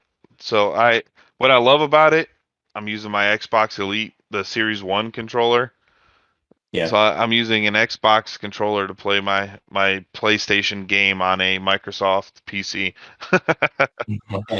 As it should be. But you know, and that's what I was going to talk about here in a minute is the whole Sony Microsoft, like that shit's getting, you know, now that we see that Brazil releases all internal documents to public. Yeah. Oh my god, dude. But that Spider-Man game, I almost contemplated on doing this podcast where I was just playing it. Like my little box here would be just me playing Spider-Man as we're talking. 'Cause it's so good. It's so good. I mean that was like one of our favorite parts was just swinging through the city and going up skyscrapers and diving off and catching yourself at the last second, and they still have the crimes going on through the city. So as you're swinging, like you got your little random encounters and stuff like that that you would go through as your web slinging. Still happens. I went through and I quickly got enough things to upgrade to unlock my Scarlet Spider outfit. So I'm running around as Ben Riley's Scarlet Spider. It's awesome, just bashing people. It's good, dude. The game's good. The story's good. Like, I already took out the Kingpin. Like, I mean, it's a badass game. It really is. So this Microsoft Sony thing, have you been following any of that? No, I haven't really been looking at it too closely. So Sony's starting to show their true colors a little more. More than, I mean, we already know like how they are, but Sony fanboys, just like anything, they're like, oh, that's, Sony good, Microsoft bad, right? And Xbox guys do the same for Sony, and everybody loves Nintendo altogether. So Right? Yeah, Nintendo's classic. Yeah, Right? Nintendo, is always going to be the ultimate winner in the end. So Sony's like the leader of digital media sales. Like 50 to 60% of all video games sold digitally is like Sony. They beat everybody. What they're doing right now is they are stating that this merger and Call of Duty going to Microsoft is going to hurt them financially. So we already know that like Sony charges a fee for cross-play games, right? Yeah. Which is ridiculous. They charge a fee for cloud storage, which is ridiculous. I mean, all these things that come with all the other stuff. But what in their comments, they're talking about how they don't want to see how Microsoft can make exclusive deals and have exclusive games on Game Pass. So Sony, when they have games come out on their Game Pass thing, right, their PlayStation Plus, or to sell them digitally on their store, they have agreements with a lot of studios that you will not allow your for exclusivity. Well, yeah, well they'll say you cannot allow your game to go to Game Pass or Stadia or any of the other digital things, right? But they specifically mention Game Pass in it because they know that their version of Game Pass is inadequate. They don't do day one releases of first party games, right? Like Microsoft does. Which is huge. If they did, then their PlayStation Plus might get more subscribers. But they're a leader in digital media and physical media sales of content. They are afraid of not having they don't want to enter this space of, subscriptions because they're not good at it. They haven't done it, right? They don't create new. They're like Apple. They wait for someone else to do it and then they come in and take it over and say that it's theirs and they try to make it better. They just don't want to do that for digital or for this subscription based stuff. They're like Game Pass is already so far ahead. But what's crazy is in these documents, Microsoft comes out and says, "Look, we lost the console war. We're never going to catch up and win with Sony on units sold for consoles, right? Yeah. Since Xbox One, because Microsoft won Xbox 360 generation, but they lost Xbox One generation, and they'll never catch up again. So they said we had to modify, so they went to the subscription thing, and now Microsoft, what Sony's afraid of is that Xbox is not focusing heavily on hardware sales, and now it's all going. You can play your Game Pass on your phone, your tablet, the screen on your refrigerator. They're coming on Samsung TVs. They're going to start coming with Game Pass and come with Xbox controllers. Like, I remember you'd mentioned that last week. That's where Microsoft's like, look, let's just put our shit on everything, and then everybody can play. And if you want to buy a dedicated Xbox, then you get these benefits of it, which would be 4K, 120 frame. You get those higher elements for playing on an Xbox or a PC. When you have dedicated hardware. Yeah, exactly.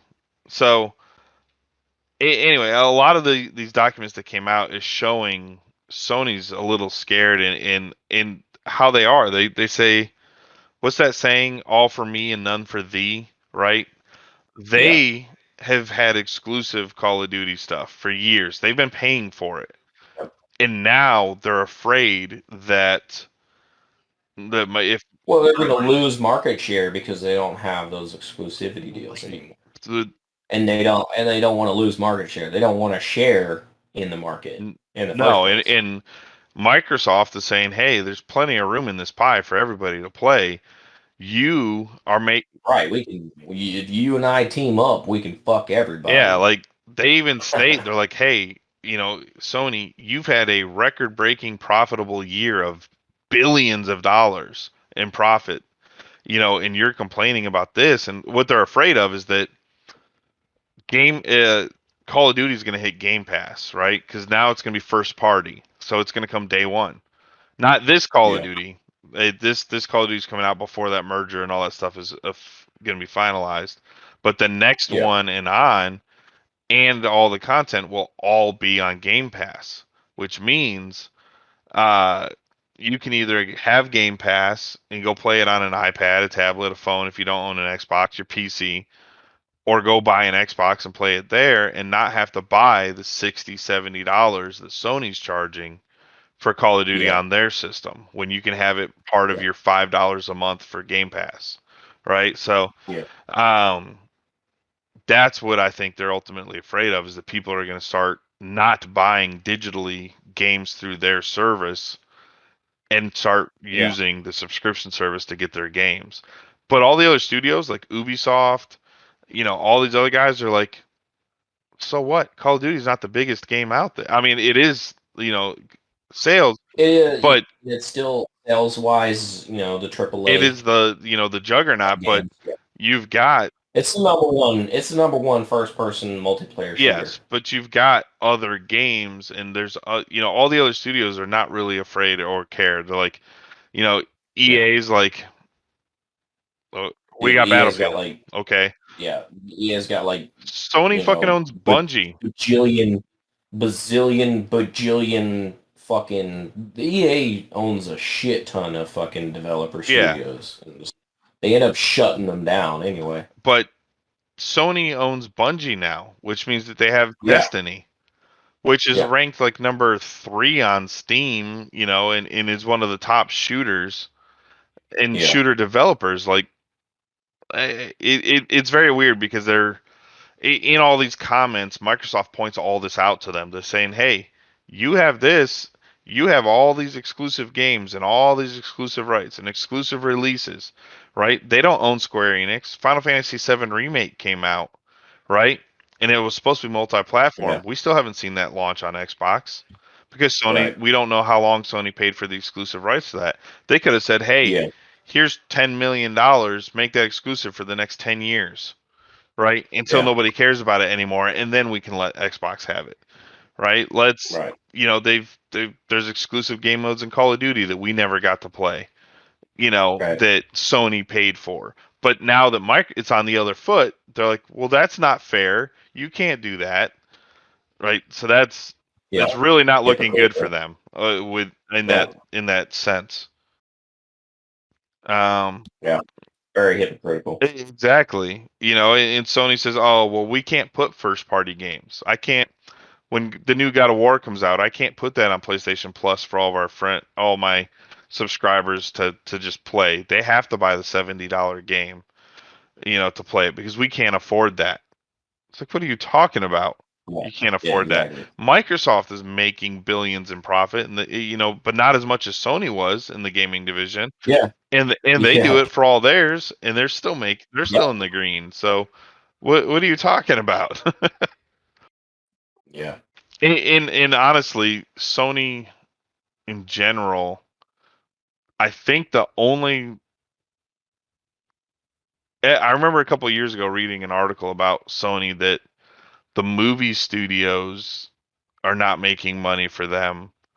Like, really, it's only the video game division that's making the most because their TVs aren't really selling like they used to.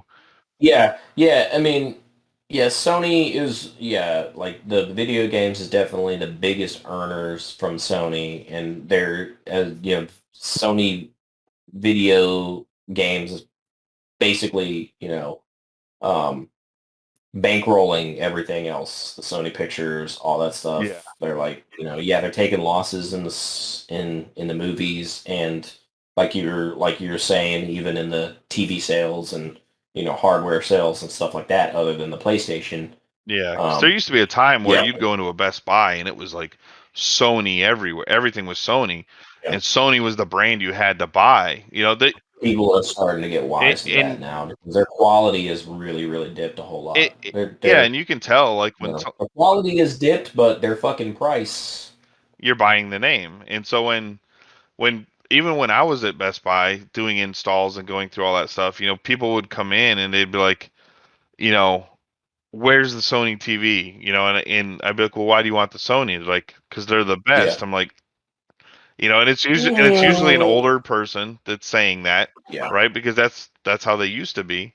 I'm like, well, let's go take a look, and let me show you some stuff. Let me show you this LG, right? Yeah. Nowadays, right? LG OLEDs, right? The G3 or whatever, or C3 or whatever that new model is, like that TV blows away even plasmas now. And plasmas like up to OLED, plasma's still been the best for motion and for color and black levels. Yeah. I mean, they blew away LED and all that stuff, but now the OLEDs, dude, like that'll be my next and TV. LG pioneered that shit. Yeah, I mean that'll be my next TV in years, because my living room, I still have my Samsung Magnolia plasma TV out there, which is probably going to live for 20 fucking years. And it's still an amazing TV. It's just now it's like a 42, so it's kind of small for my living room. But back in the day, that was massive. Yeah, that was an expensive TV. And I still got a 60. I still got a 60 1080p LG in my living room. Yeah, and in my TV here is a 55 Samsung 4K, but it's nothing fancy. It was like $700. Black Friday TV I bought years ago. So, I don't have a major fancy, but if I get another one, it'll be an OLED. But either way, like nowadays, when you go into an electronics store like Best Buy, it's not Sony, it's Samsung and LG now that owns the whole wall, right? Yeah, you've got a few Sony things out there, but people don't come in asking specifically for Sony anymore. So they're losing that. Movie wise, they've like Ghostbusters, right? They've got Ghostbusters. They own MGM, don't they? Is that Sony? I don't remember. That's TriStar, which is Ghostbusters. I was thinking of the James Bond if they own those, but MGM still may be its own. Or Apple bought them. I don't know, something. Either way, movie wise, they own the Spider-Man movies, like Venom, stuff like that. The Venom movies are Sony. Ghostbusters are Sony. But it's really... Yeah, I mean, Spider-Man has really been carrying Sony Pictures. Exactly. And honestly, I don't know how much of that money they make off of it, because it's all produced and done by Disney and Marvel, so... Okay, so current film divisions, they have Columbia, TriStar, Screen Gems, 3000 Pictures, Sony Pictures Animation, Sony Pictures ImageWorks. Okay, so Screen Gems, Crunchyroll Films, Ghost Cores, Triumph Films. Screen Gems, they used to do a bunch of horror movies. Do they do Scream? Is that Screen Gems? I think they do. Yeah, I think I remember seeing the Screen Gems logo in that. So, even that. I mean, so we're not talking about massive things here anymore. They were in the 90s. That TriStar and Columbia logos were on everything back in the 90s. Yeah. Nowadays, no. Nowadays, very iconic. Everything's run by Blumhouse and Warner Brothers now, for the most part, and Universal, Paramount. Like, you don't see Sony on any of that stuff anymore. So yeah, I know their cameras are good. Their cameras are pretty high rated. They're mirrorless cameras, Yeah. But it's video games, man. That's their biggest thing. And they're making profits in it, so I understand that they're scared. When things come in and disrupt that revenue chain, but you got to adapt and grow, baby. You have antitrust. Well, you have antitrust and all that stuff, anti-monopoly and all that shit. And, Sony's been a big name in video games for, a couple of decades now with PlayStation. And, Microsoft came in and started disrupting that with Xbox, and they're just continuing to innovate. And like you were saying, Sony's not the innovators anymore. They're not the ones that are doing any of the new stuff. So that's what antitrust laws and anti-monopoly laws are even for. It's it's for innovation and obviously to protect consumers. Exactly. So It's been interesting, and more stuff keeps coming out each day. Like I said, Sony's always had that mentality of, all for thee, or all for me, none for thee, because they've had that ability to. They've been the leader. They've been running it. So, um, yeah, it's just been interesting. Yeah, so I mean, we're going to start seeing Sony's market share drop pretty heavily. Yeah, when this merger goes through, and the analysts were expecting Game Pass to go from like 25 million, to the next couple of years hitting 100 million subscribers, because all these and look at EA is in Game Pass. All the EA games are in there. They said, "Hey, yeah, EA is smart enough let's put our go EA ahead and Play jump on board. service right into your Game Pass. Let's do it." Ubisoft is about to launch in there. That's another one that's about to hit it. And there's another one coming. I don't remember which one it was, but there's another like Epic. There's Big developer something that's going in there that's also going to drop into it. So or publishers. yeah, another publisher that and they're like, hell yeah, let's tack on to our games are sitting here, nobody's playing them. So if we can, we can go in and we make, and there's there's Microsoft buying up Bethesda too. Like, remember, that was a big publisher. big publisher too. That was a big deal. So that's fucking huge. Hey, there's a lot of stuff coming to Game Pass. Diablo 4, which is a massive PC game normally. Like, there's a lot of stuff that when this merger goes through, all of that back catalog of games is going to dump on Game Pass. Yeah. All the prior Call of Duties, all the prior Diablos, all the games that you can go buy right now in the Xbox Game Store will all switch to free. Yeah. That's fucking huge, and I understand that they're afraid of that, and it makes sense. But you have to adapt and change, or else you're going to be like Circuit City, and these other companies that in Blockbuster that refuse to change with the times, and then you just get run over. Yeah. So yeah, I mean, look at the music industry. The music industry is just barely coming back from fucking digital media. I mean, go into a Best Buy. You have 1 4-foot section of CDs in my Best Buy. That's it. If you even have CDs, and normally this, I don't think there's any CDs in my Best Buy. Yeah, the CDs are 2 rows, and then it's like nuts. and then it's like 3 rows of records. Like, that's what's there. Yeah, records are coming back. Walmart records are pretty has hot. a 20-foot section of records now. Target has a 20-foot section. I think we have an 8-foot section in our home theater department. Yeah, I mean, in my store specifically, but yeah, records are coming back. Records are, well, you got companies like Mondo and all these other ones that are remaking. They get a hold of and they reprint. Like, I've got a bunch of records. But mine are more collectible. Yeah. But that's a. Shelby's got a small but really good record collection too. Exactly. So that's CDs are going away. Look at even the DVD physical media section. I think my Best Buy's got 2 gondolas left of DVDs. That's it. Yeah. And in the new release thing that's usually at the front of the store, like, yeah, that's it. That's smaller. Yeah. That's all it is now. It's all done online. Yeah. It's all ordered, and because now you can go to bestbuy.com, order your exclusive movies and have it shipped to your house and be done. You don't even have to go in the store anymore. Yeah. They push it so heavily for online, and which I get it. It's progression. Everything's gonna be shipped through the mail. So Amazon kind of truly that model has killed the big box stores for the most part of things. No, I mean, Best Buy is staying afloat because we have parcel delivery now. So like, we'll do like same day parcel delivery if you live like X amount of miles away from a Best Buy. If you order, something, that's available in store, you can have it that afternoon if you order it by a certain time. Who delivers it? Best Buy. Oh shit!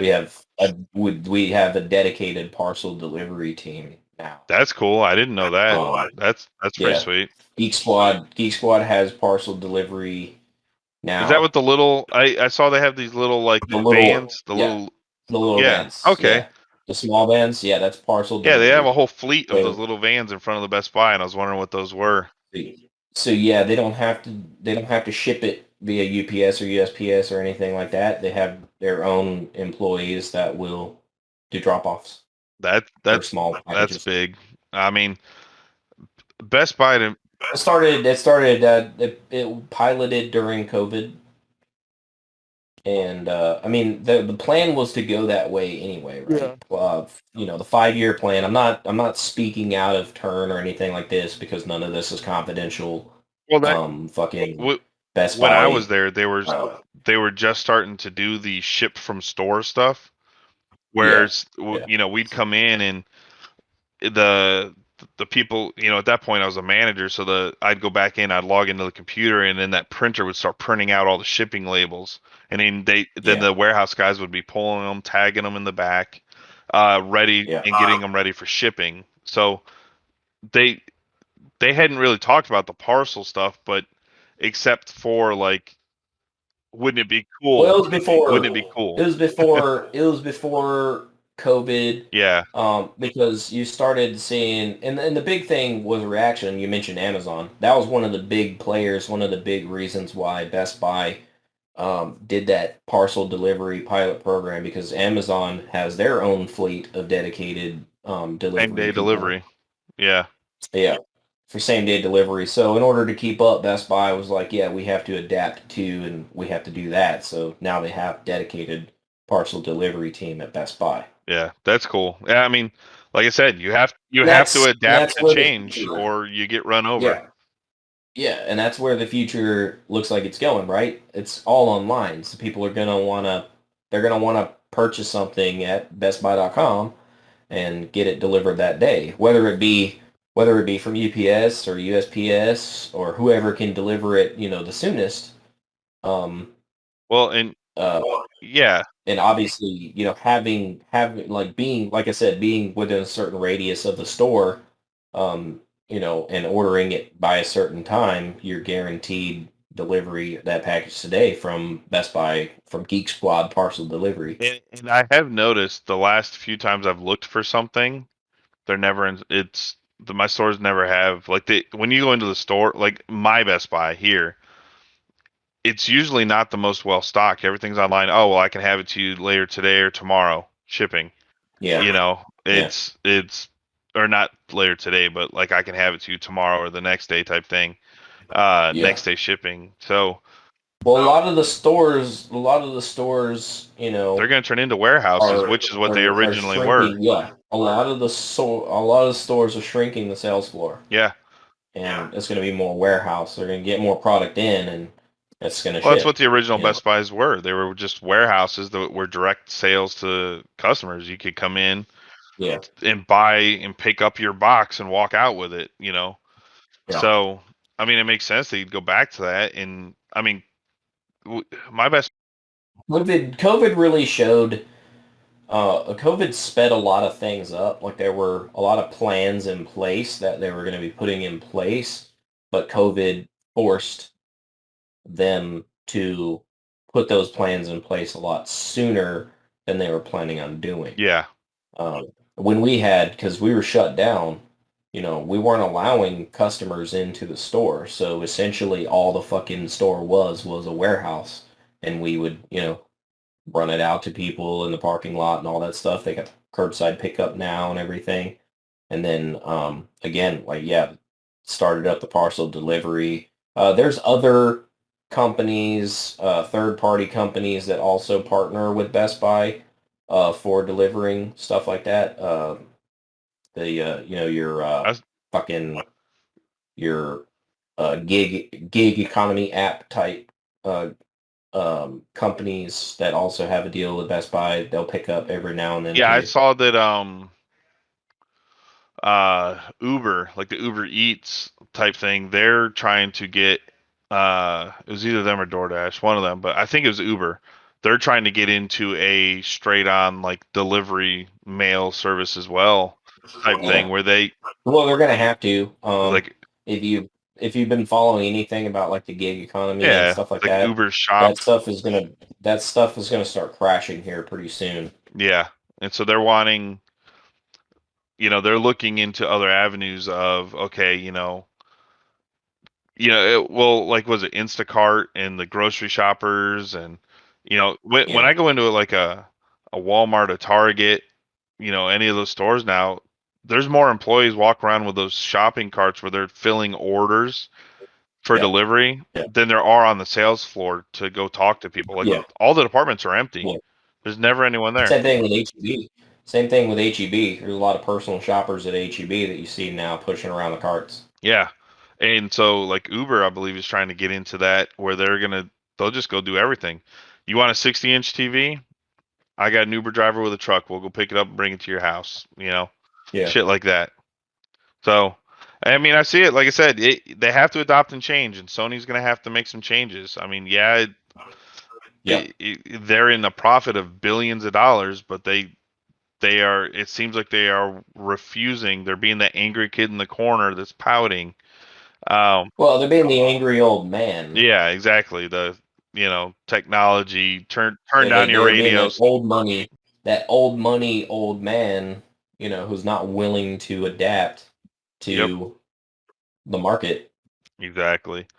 So I got one more story. Yeah, I've only got like two more. Real quick, this one just came up a couple days ago. In science news, we've had a major breakthrough in nuclear fusion. Did you hear about that? I did not. I saw an article. I saw a header that said something about nuclear, but I don't remember what it was. So they achieved Lawrence Livermore National Laboratory's National Ignition Facility recorded the first case of ignition on August 8th, 2021. The results have been published in 3 new papers. So this is just coming out. So this happened last year, but it's just starting to hit after they had the papers or peer reviewed and everything. Nuclear fusion ignition is important because essentially what they do is they shine a laser to ignite the atoms, right, to fuse the atoms, to smash them, and essentially what ignition is, how it's defined is it's a fusion reaction that becomes self-sustaining. So it doesn't need that external heat source in order to continue producing power. Like, in a nuclear, they're launching that uranium rod with an explosion to create that. So what they're saying is that they can get a self-sustaining fusion going without that need of they'll still need the initial catalyst, right? They'll still need the initial, but they've been able to do it to where it's self-sustaining, where it just continues, where the fusion continues to happen and produces that power. That's pretty cool. I mean, so are we talking like energy-wise, like more efficient? I mean, because nuclear power plants are already efficient. We're talking about we're already talking about they're already talking about like how this can be applied to generate electricity. Yeah. I mean, nuclear power plants are already so efficient. I mean, not really. Not efficient. They're not efficient, but right? They produce way more efficient than. They're way more. Yeah, they produce a lot more than your fossil fuels. Exactly. Your coal, your natural gas. Yeah.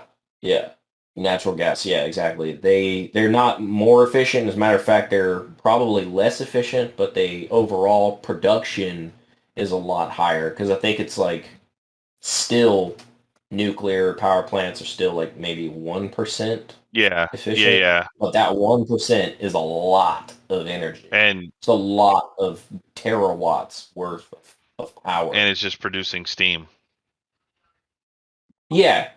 So that's cool. I mean, it's still just water and steam and all that stuff. But, I'm a believer that we need more big nuclear power plant. The future is nuclear. The future has to be nuclear. If we want to save the environment and we want to still power all these electric cars and all this shit that Tesla's planning on fucking producing and all of these other manufacturers are and planning all on that producing, stuff. because everybody wants to go electric. Everybody wants to go hybrid or electric.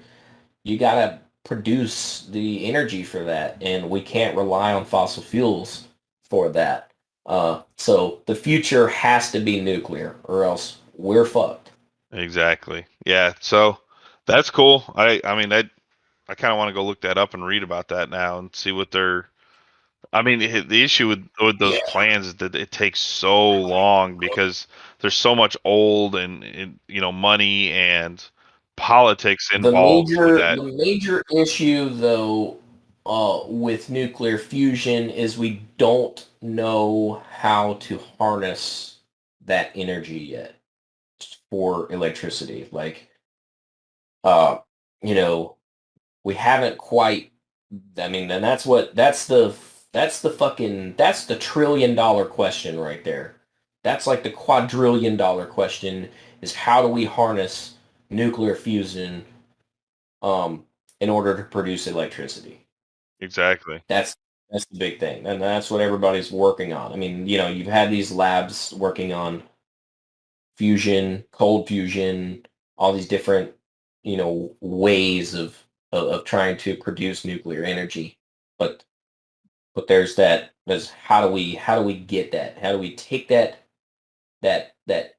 burst of energy that you get out of nuclear fusion, and how do you adapt our grids? How do you adapt? How do you take that fucking energy and turn it into electricity? So it's going to be interesting to see, now that they've been able to achieve um, fusion ignition and have self-sustaining fusion reactions going on, how to harness that Exactly. into producing Well, electricity. and then that's the other part that you get into is the um infrastructure. I mean, our infrastructure is so Yeah. old and degraded. And it's going to be, yeah, and it's going to be, and that's the thing, right? That's why, well, one of the reasons why we haven't moved to nuclear energy is because of perception. Public perception of nuclear has always been the atom bomb, the hydrogen bomb, Tsar Bomba. Yeah.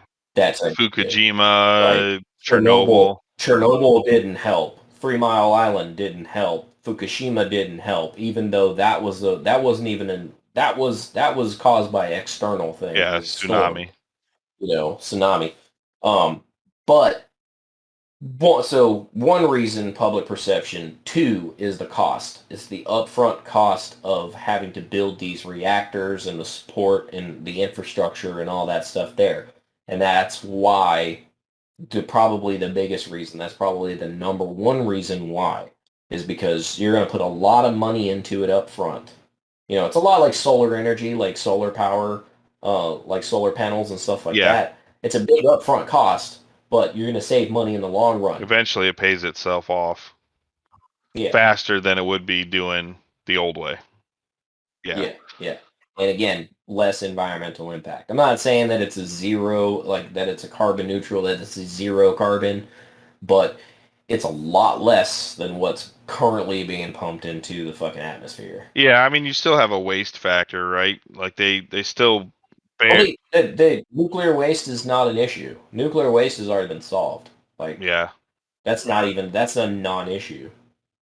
Actually, like that was solved like decades ago. Yeah, well, I mean, that's I'm going back to perceptions. They think that there's the waste issue. They think it's gonna be like The Simpsons, where you've got like barrels and barrels of fucking nuclear waste that just sit around in a fucking room and all this shit and leaking out this green fucking nuclear waste. Like if you go look up nuclear power plants with nuclear waste, they're going to show you trucks full of barrels that they're trying to bury in salt mines. Yeah. Oh, they're also going to show you the smokestacks. It's steam. Also, that's just fucking water vapor. And actually, and another thing that I was talking to my delivery partner about was, you can actually change the climate of certain areas by putting in a nuclear power plant there, because you are putting water vapor into the air. Well, and of course, water vapor, like clouds are made up of mostly water vapor. So, you can take a lot of arid areas like Southern California or South Texas and stuff like that, where there's not a whole lot of green grass, year long. always a And lush when green you're putting forest that, around nuclear yeah, power plants. yeah, when you're putting that fucking water vapor up into the air, that's building clouds, and then it's got to go somewhere. So it's going to deposit back to the earth. So you're going to start seeing a lot more rain There's in those areas the too. So it's very advantageous. yeah. I mean, in areas that we have droughts and stuff, there are machines that I've seen online that they run that create water vapor cloud. It literally is just Yeah. a giant engine that's running hmm off steam that's creating these massive clouds that creates these Yeah. rains. You Yeah. can So why not also fucking put a reactor there to produce fucking electricity you to do the same thing? I you mean, support your grid. I mean, especially Texas with their power grid, right? yeah. Yeah, since our power grid is separate from the rest of the United States, Yes, and and the whole thing that happened fucking 2 years ago with the fucking yeah, with the power grid and everything. yeah. I mean The that big showed that cities. there's a issue and a But need. Texas isn't the only one. Texas isn't the only one. The Midwest also felt that too. So, I mean, the overall national power grid is not ready. No, we're literally one disaster away from the whole grid going down. I mean, Yeah. it you know the it's bad when they say some of the biggest threats to our national security is something, a country. Is our own Yeah, infrastructure. and Yeah. the fact that A everything problem a is problem so that we've old. been a problem that we've been ignoring for fucking Well, the decades. corruption's taken all that. I mean, they Oh keep yeah, passing these crazy. trillion-dollar infrastructure bills, and nothing gets built and done, except for Yeah, yeah. maybe in a It just lines senator's corporate. district. It just lines corporation pockets. That's all Yeah, it does. They do nothing. They take the money and then they do they'll say, nothing. here's $1 trillion to go rebuild your infrastructure, but when you look at it, it's like 1% of that trillion actually goes to that. The rest Well, it's goes to other going shit. because it's going to a for-profit corporation whose sole objective is to make money Yep. by by any means necessary, whether that be cutting costs or whether that be raising fucking prices. Whatever it is because it's corporate greed. Oh, Like you oh yeah. said, 1%. And 1%, I mean, I would love to have 1% of $1 trillion. Because that's a lot of money. But in the grand scheme of things, you've got that other 99% of $1 trillion that's Sucked up going all to over other shareholders. things. Exactly. I mean, That's going to fucking shareholders just so they can make renovations on their huge ass fucking mansion. yeah, I mean, look at that one look at that. So that Kenneth Copeland can buy another fucking private Yeah. jet. I mean, look at that one they just passed, that anti-inflation one, where it was like 1% of it actually went to fight inflation, the rest went to all these other projects and all these other things, and it's like come on, like that's why nothing gets done, and that's why we're at such a risk. Is the greed Yeah, is, bureaucracy, man. Bureaucracy. Everybody has their hands in the pot, and it's like, and there's no. nothing left to actually do the work, and they say, "Oh, we did good. Well, We built a new street, or we refinished our streets." I'm like, "Yeah, but yeah, good for you, but what about the other stuff?" I mean, all it takes is one country to detonate a bomb in space over the United States, and the entire grid goes down. That's all. yeah. I mean, it's crazy. Anyway, uh, I got two more things, two little things, and then Okay. we're done. uh, Yellow Jackets. Did you watch that? No. Christina Ricci. Oh shit, I just lost her name. The one from Natural Born Killers. Um, Juliette Lewis. Yeah. Julia Lewis. There you go. Jen was yelling at me at the other room. Juliette Lewis.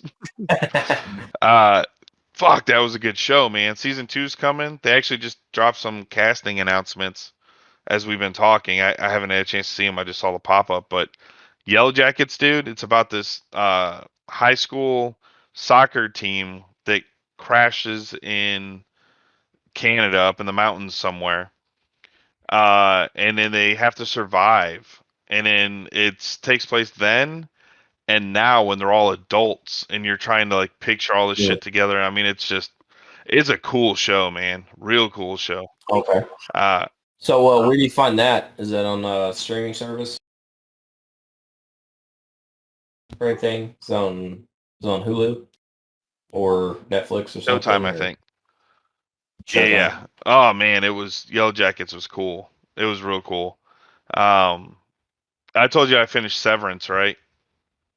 Oh yes. My god, that was another good one. I got to get Jen to watch that. She's watching Terminalist. She's on. We watched the first like 2 episodes, and it was like 12 o'clock, 1 in the morning, or something. And she's like, just one more. I'm like, no, you got to get up and go to bed. It's that tension, dude, that we were talking about. Yeah, it's that tension that holds. Oh man, it's so good. Actually, I got a few friends to watch it that I recommended. They've all gone through and watched it. Yeah, I've gotten several people to watch it too. Yeah. I'm going to see the new Dragon Ball movie on the 18th. I'm going to see it in the IMAX. Okay. Yeah. Nice. All right. So 2 little quick things here. That's the Dragon Ball Super. Yeah, right? superhero. Yeah, Dragon Ball superhero. Okay. So C2E2 had a big comic book scandal issue thing going on. That was in the news. So C2E2 is the big like Comic-Con in Chicago. It's massive. I've been there. It's huge. It's huge. Huge. So they released a facsimile or facsimile of Ultimate Fallout 4, which is the first appearance of Miles Morales comic book. Very expensive comic book. So that they released a reprint of it. A company called Black Flag Comics, and what they did is they put a acetate cover around it, which is a plastic, like a hard plastic cover, clear cover over it that has like an American flag and stuff, and they removed the staples and stapled that in over it. The issue that came out from this is that there's 2 things. One, it was a limited run, like 700 copies or something like that. And they allowed influencers and YouTube people and other people in the industry to walk up, cut the line for the people that were in line and pick up like 100 copies or 75 copies or 50 copies. Just they're like, here, bulk buy them and go. In front of all the fucking people in line. And even Jen will tell you, like, those people in line, they can get fucking bloodthirsty. We went to San Diego Comic-Con. You don't fucking cut in line. Like, those people have your damn balls outside. Like, you're in lines for an hour, 2 hours sometimes just to go buy a comic book, which is what these people were. Yeah. And all these people got up in front of the line and just walked up and were picking up boxes of them, cases of over 100. I mean, it's ridiculous, and then they're going in. So the book was $80. After all the influencers bought them all, and the shop was down to a little bit less, they raised the price, which is another problem. They went from $80 to $100, which is fucked up. They shouldn't do that. Yeah. But then the influencers were taking that $80 book and putting them on eBay for $300. For $300.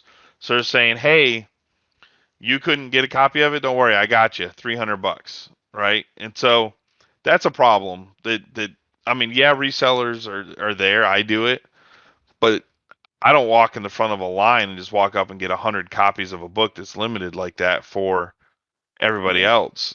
The other issue, and then the guy who runs the booth was like, oh, well, they pre-ordered them.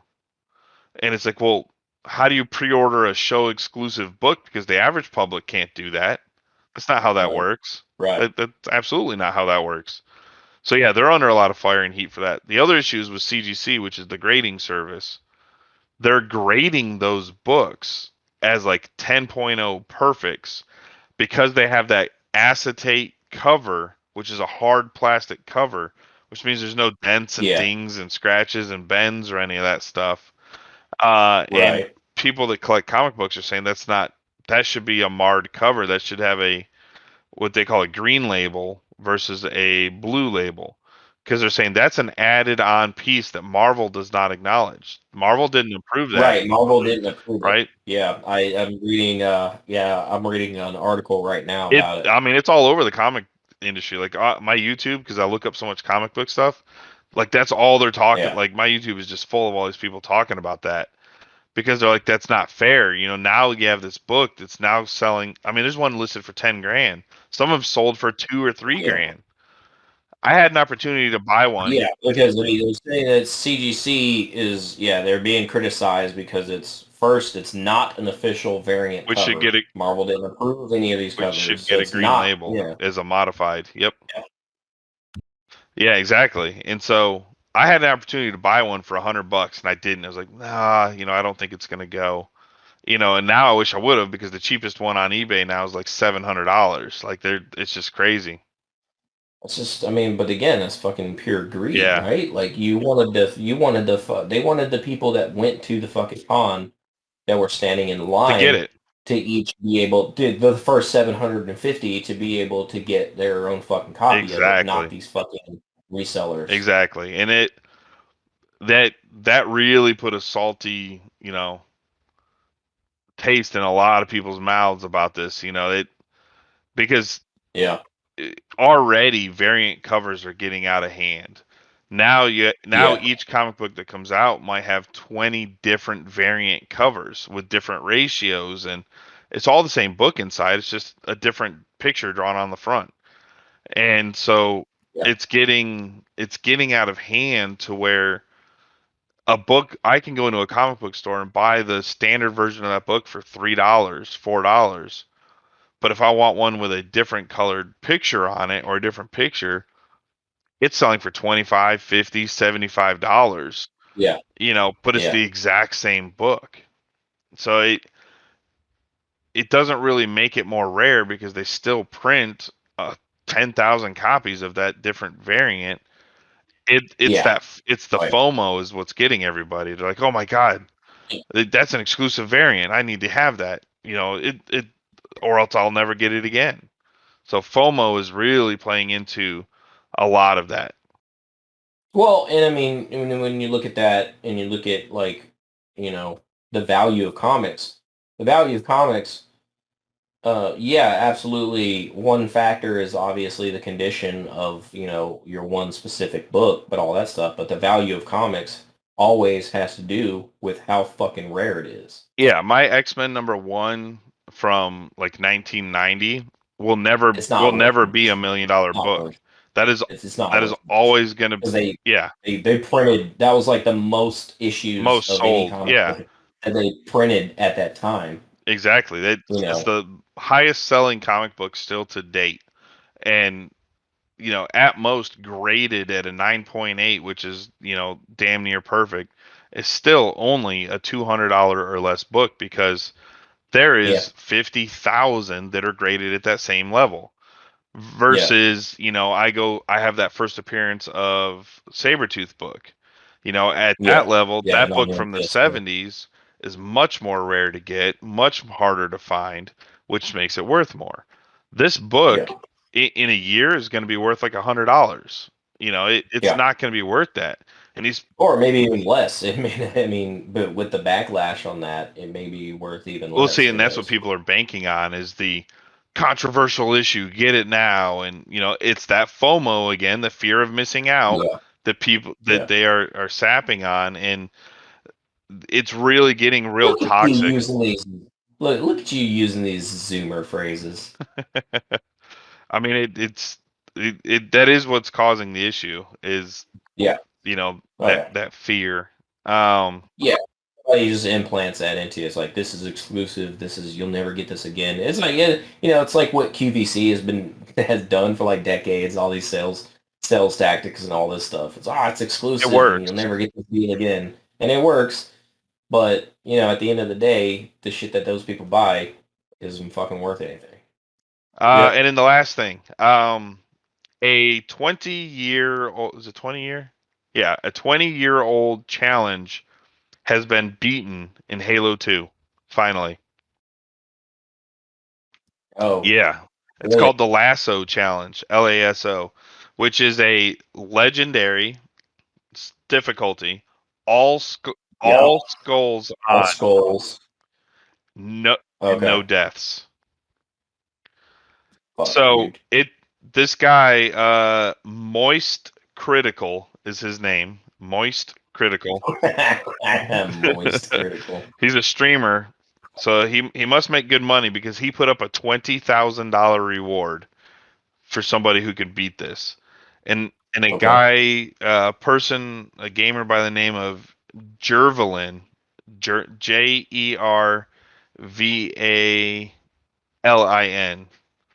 Jervalin beat that record. It got the attention of Bungie, or not Bungie, 343, like the Halo creators. They tweeted about it. This guy or girl, I don't know who it was. I don't know, but Jervalin was able to go through Halo 2 in Legendary with all skulls on, without dying all the way through the campaign. Jesus. No shit. That's fucking wild. Legendary dude. already is pretty damn difficult, but then once you add on all skulls, where you have it's once you have those skulls, no HUD, limited ammo, you got the exploding grunts. The elites shit. are more powerful. The grenades are 4 times more effective. Like, yeah, I mean, goddamn. Oh, dude. Yeah, that's wild. That's crazy. But I mean, you kind of see this sort of thing coming, right? With the stuff that they did with like the From Software things, like the no-hit fucking wins and all that stuff. Those no-hit challenges and all that stuff that they've been doing in the Dark Souls games and then the Elden Ring and everything. Well, I mean, they put in these achievements. That's what the achievements were originally designed for, was to reward you with just reputation points. Crazy rare fucking shit. Showing skills. I did hear though that Microsoft was thinking of allowing you to cash in gamer score, or not cash in, but move it to the Microsoft rewards points. Because I do the Microsoft reward points. Like I use Bing for everything for the most part, because I get points for every time I do a search. And then I just cash in those points for other shit. It's pretty cool. And so that would be cool, is if you unlock an achievement, you get, instead of like 10 gamer score, you get the 10 gamer score that goes to your reputation points, but you also get Microsoft reward points. Yeah, that'd be cool. Right? I mean, that would be how much backfill fucking Microsoft points would we get for our fucking gamer score? Because I know I'm at like 35 or something. Yeah, I'm at like 100,000 on mine. So I don't know if they would backdate, or it'd just be something that says like starting new. I probably can't afford to do that shit. But. Yeah, I think it'd be like something new, because it's like, I mean, at 30,000 points, I think you can almost buy like 6 months or a year of Xbox Live or something like that. So, but yeah, that was my last story. I was like, that's pretty cool, dude. A 20-year-old challenge achievement, and only one person has been able to do it. That's fucking rough, man. And I mean, he's a speedrunner, so it comes from these are all speedrunners that can beat games in like 18 minutes that take us like 8 hours. Yeah. So cool. That's all I got, man. All right. Well, yeah, that's all I've got for today, too. Yeah, I don't really have anything new, anything big. Nope, nothing. I'm looking around. Oh, what you got hanging up there? Local group, Galaxy, Milky Way. I like it. Yeah, a couple posters that I ordered off of a YouTube channel that I subscribe to called In the Nutshell. Oh yeah, you They do a lot send of me cool stuff from there every now and again. Yeah. Yeah, they have like some cool stuff on their merch store, and I bought those 2 posters when those came out. Yeah, it's got the Milky Way, and then you've got the local group that the Milky Way is a part Like of. Andromeda and all that stuff. Or was it the Horsehead and Nebula and all that shit? Yeah, it's all the different galaxies that kind of form the local group that the Milky Way is a part That's of. awesome. I love space shit, man. That's so cool. Yeah. Yeah. Yeah. All right. Well, I'm Nickzilla. You can find me on Twitter at PCK_Nickzilla. And I'm Mark Becker, and you can find my stuff below. Where Nick's gonna post. It'll be in below. It'll be in the below. Yes. In the below. There'll even be Keith's information will be in the below. He's not here, but don't know. Who I don't that know. is. He's missed more than he's been on. But all right, have a good one, everybody. What is the most unattractive male first name in the English language? What you just said, Keith, is one of the most insanely idiotic things I have ever heard. At no point in your rambling, incoherent response were you even close to anything that could be considered a rational thought. Everyone in this room is now dumber for having listened to it. I award you no points, and may God have mercy on your soul. Good afternoon, good evening, and good night. Most of all, fuck you! That's all, folks.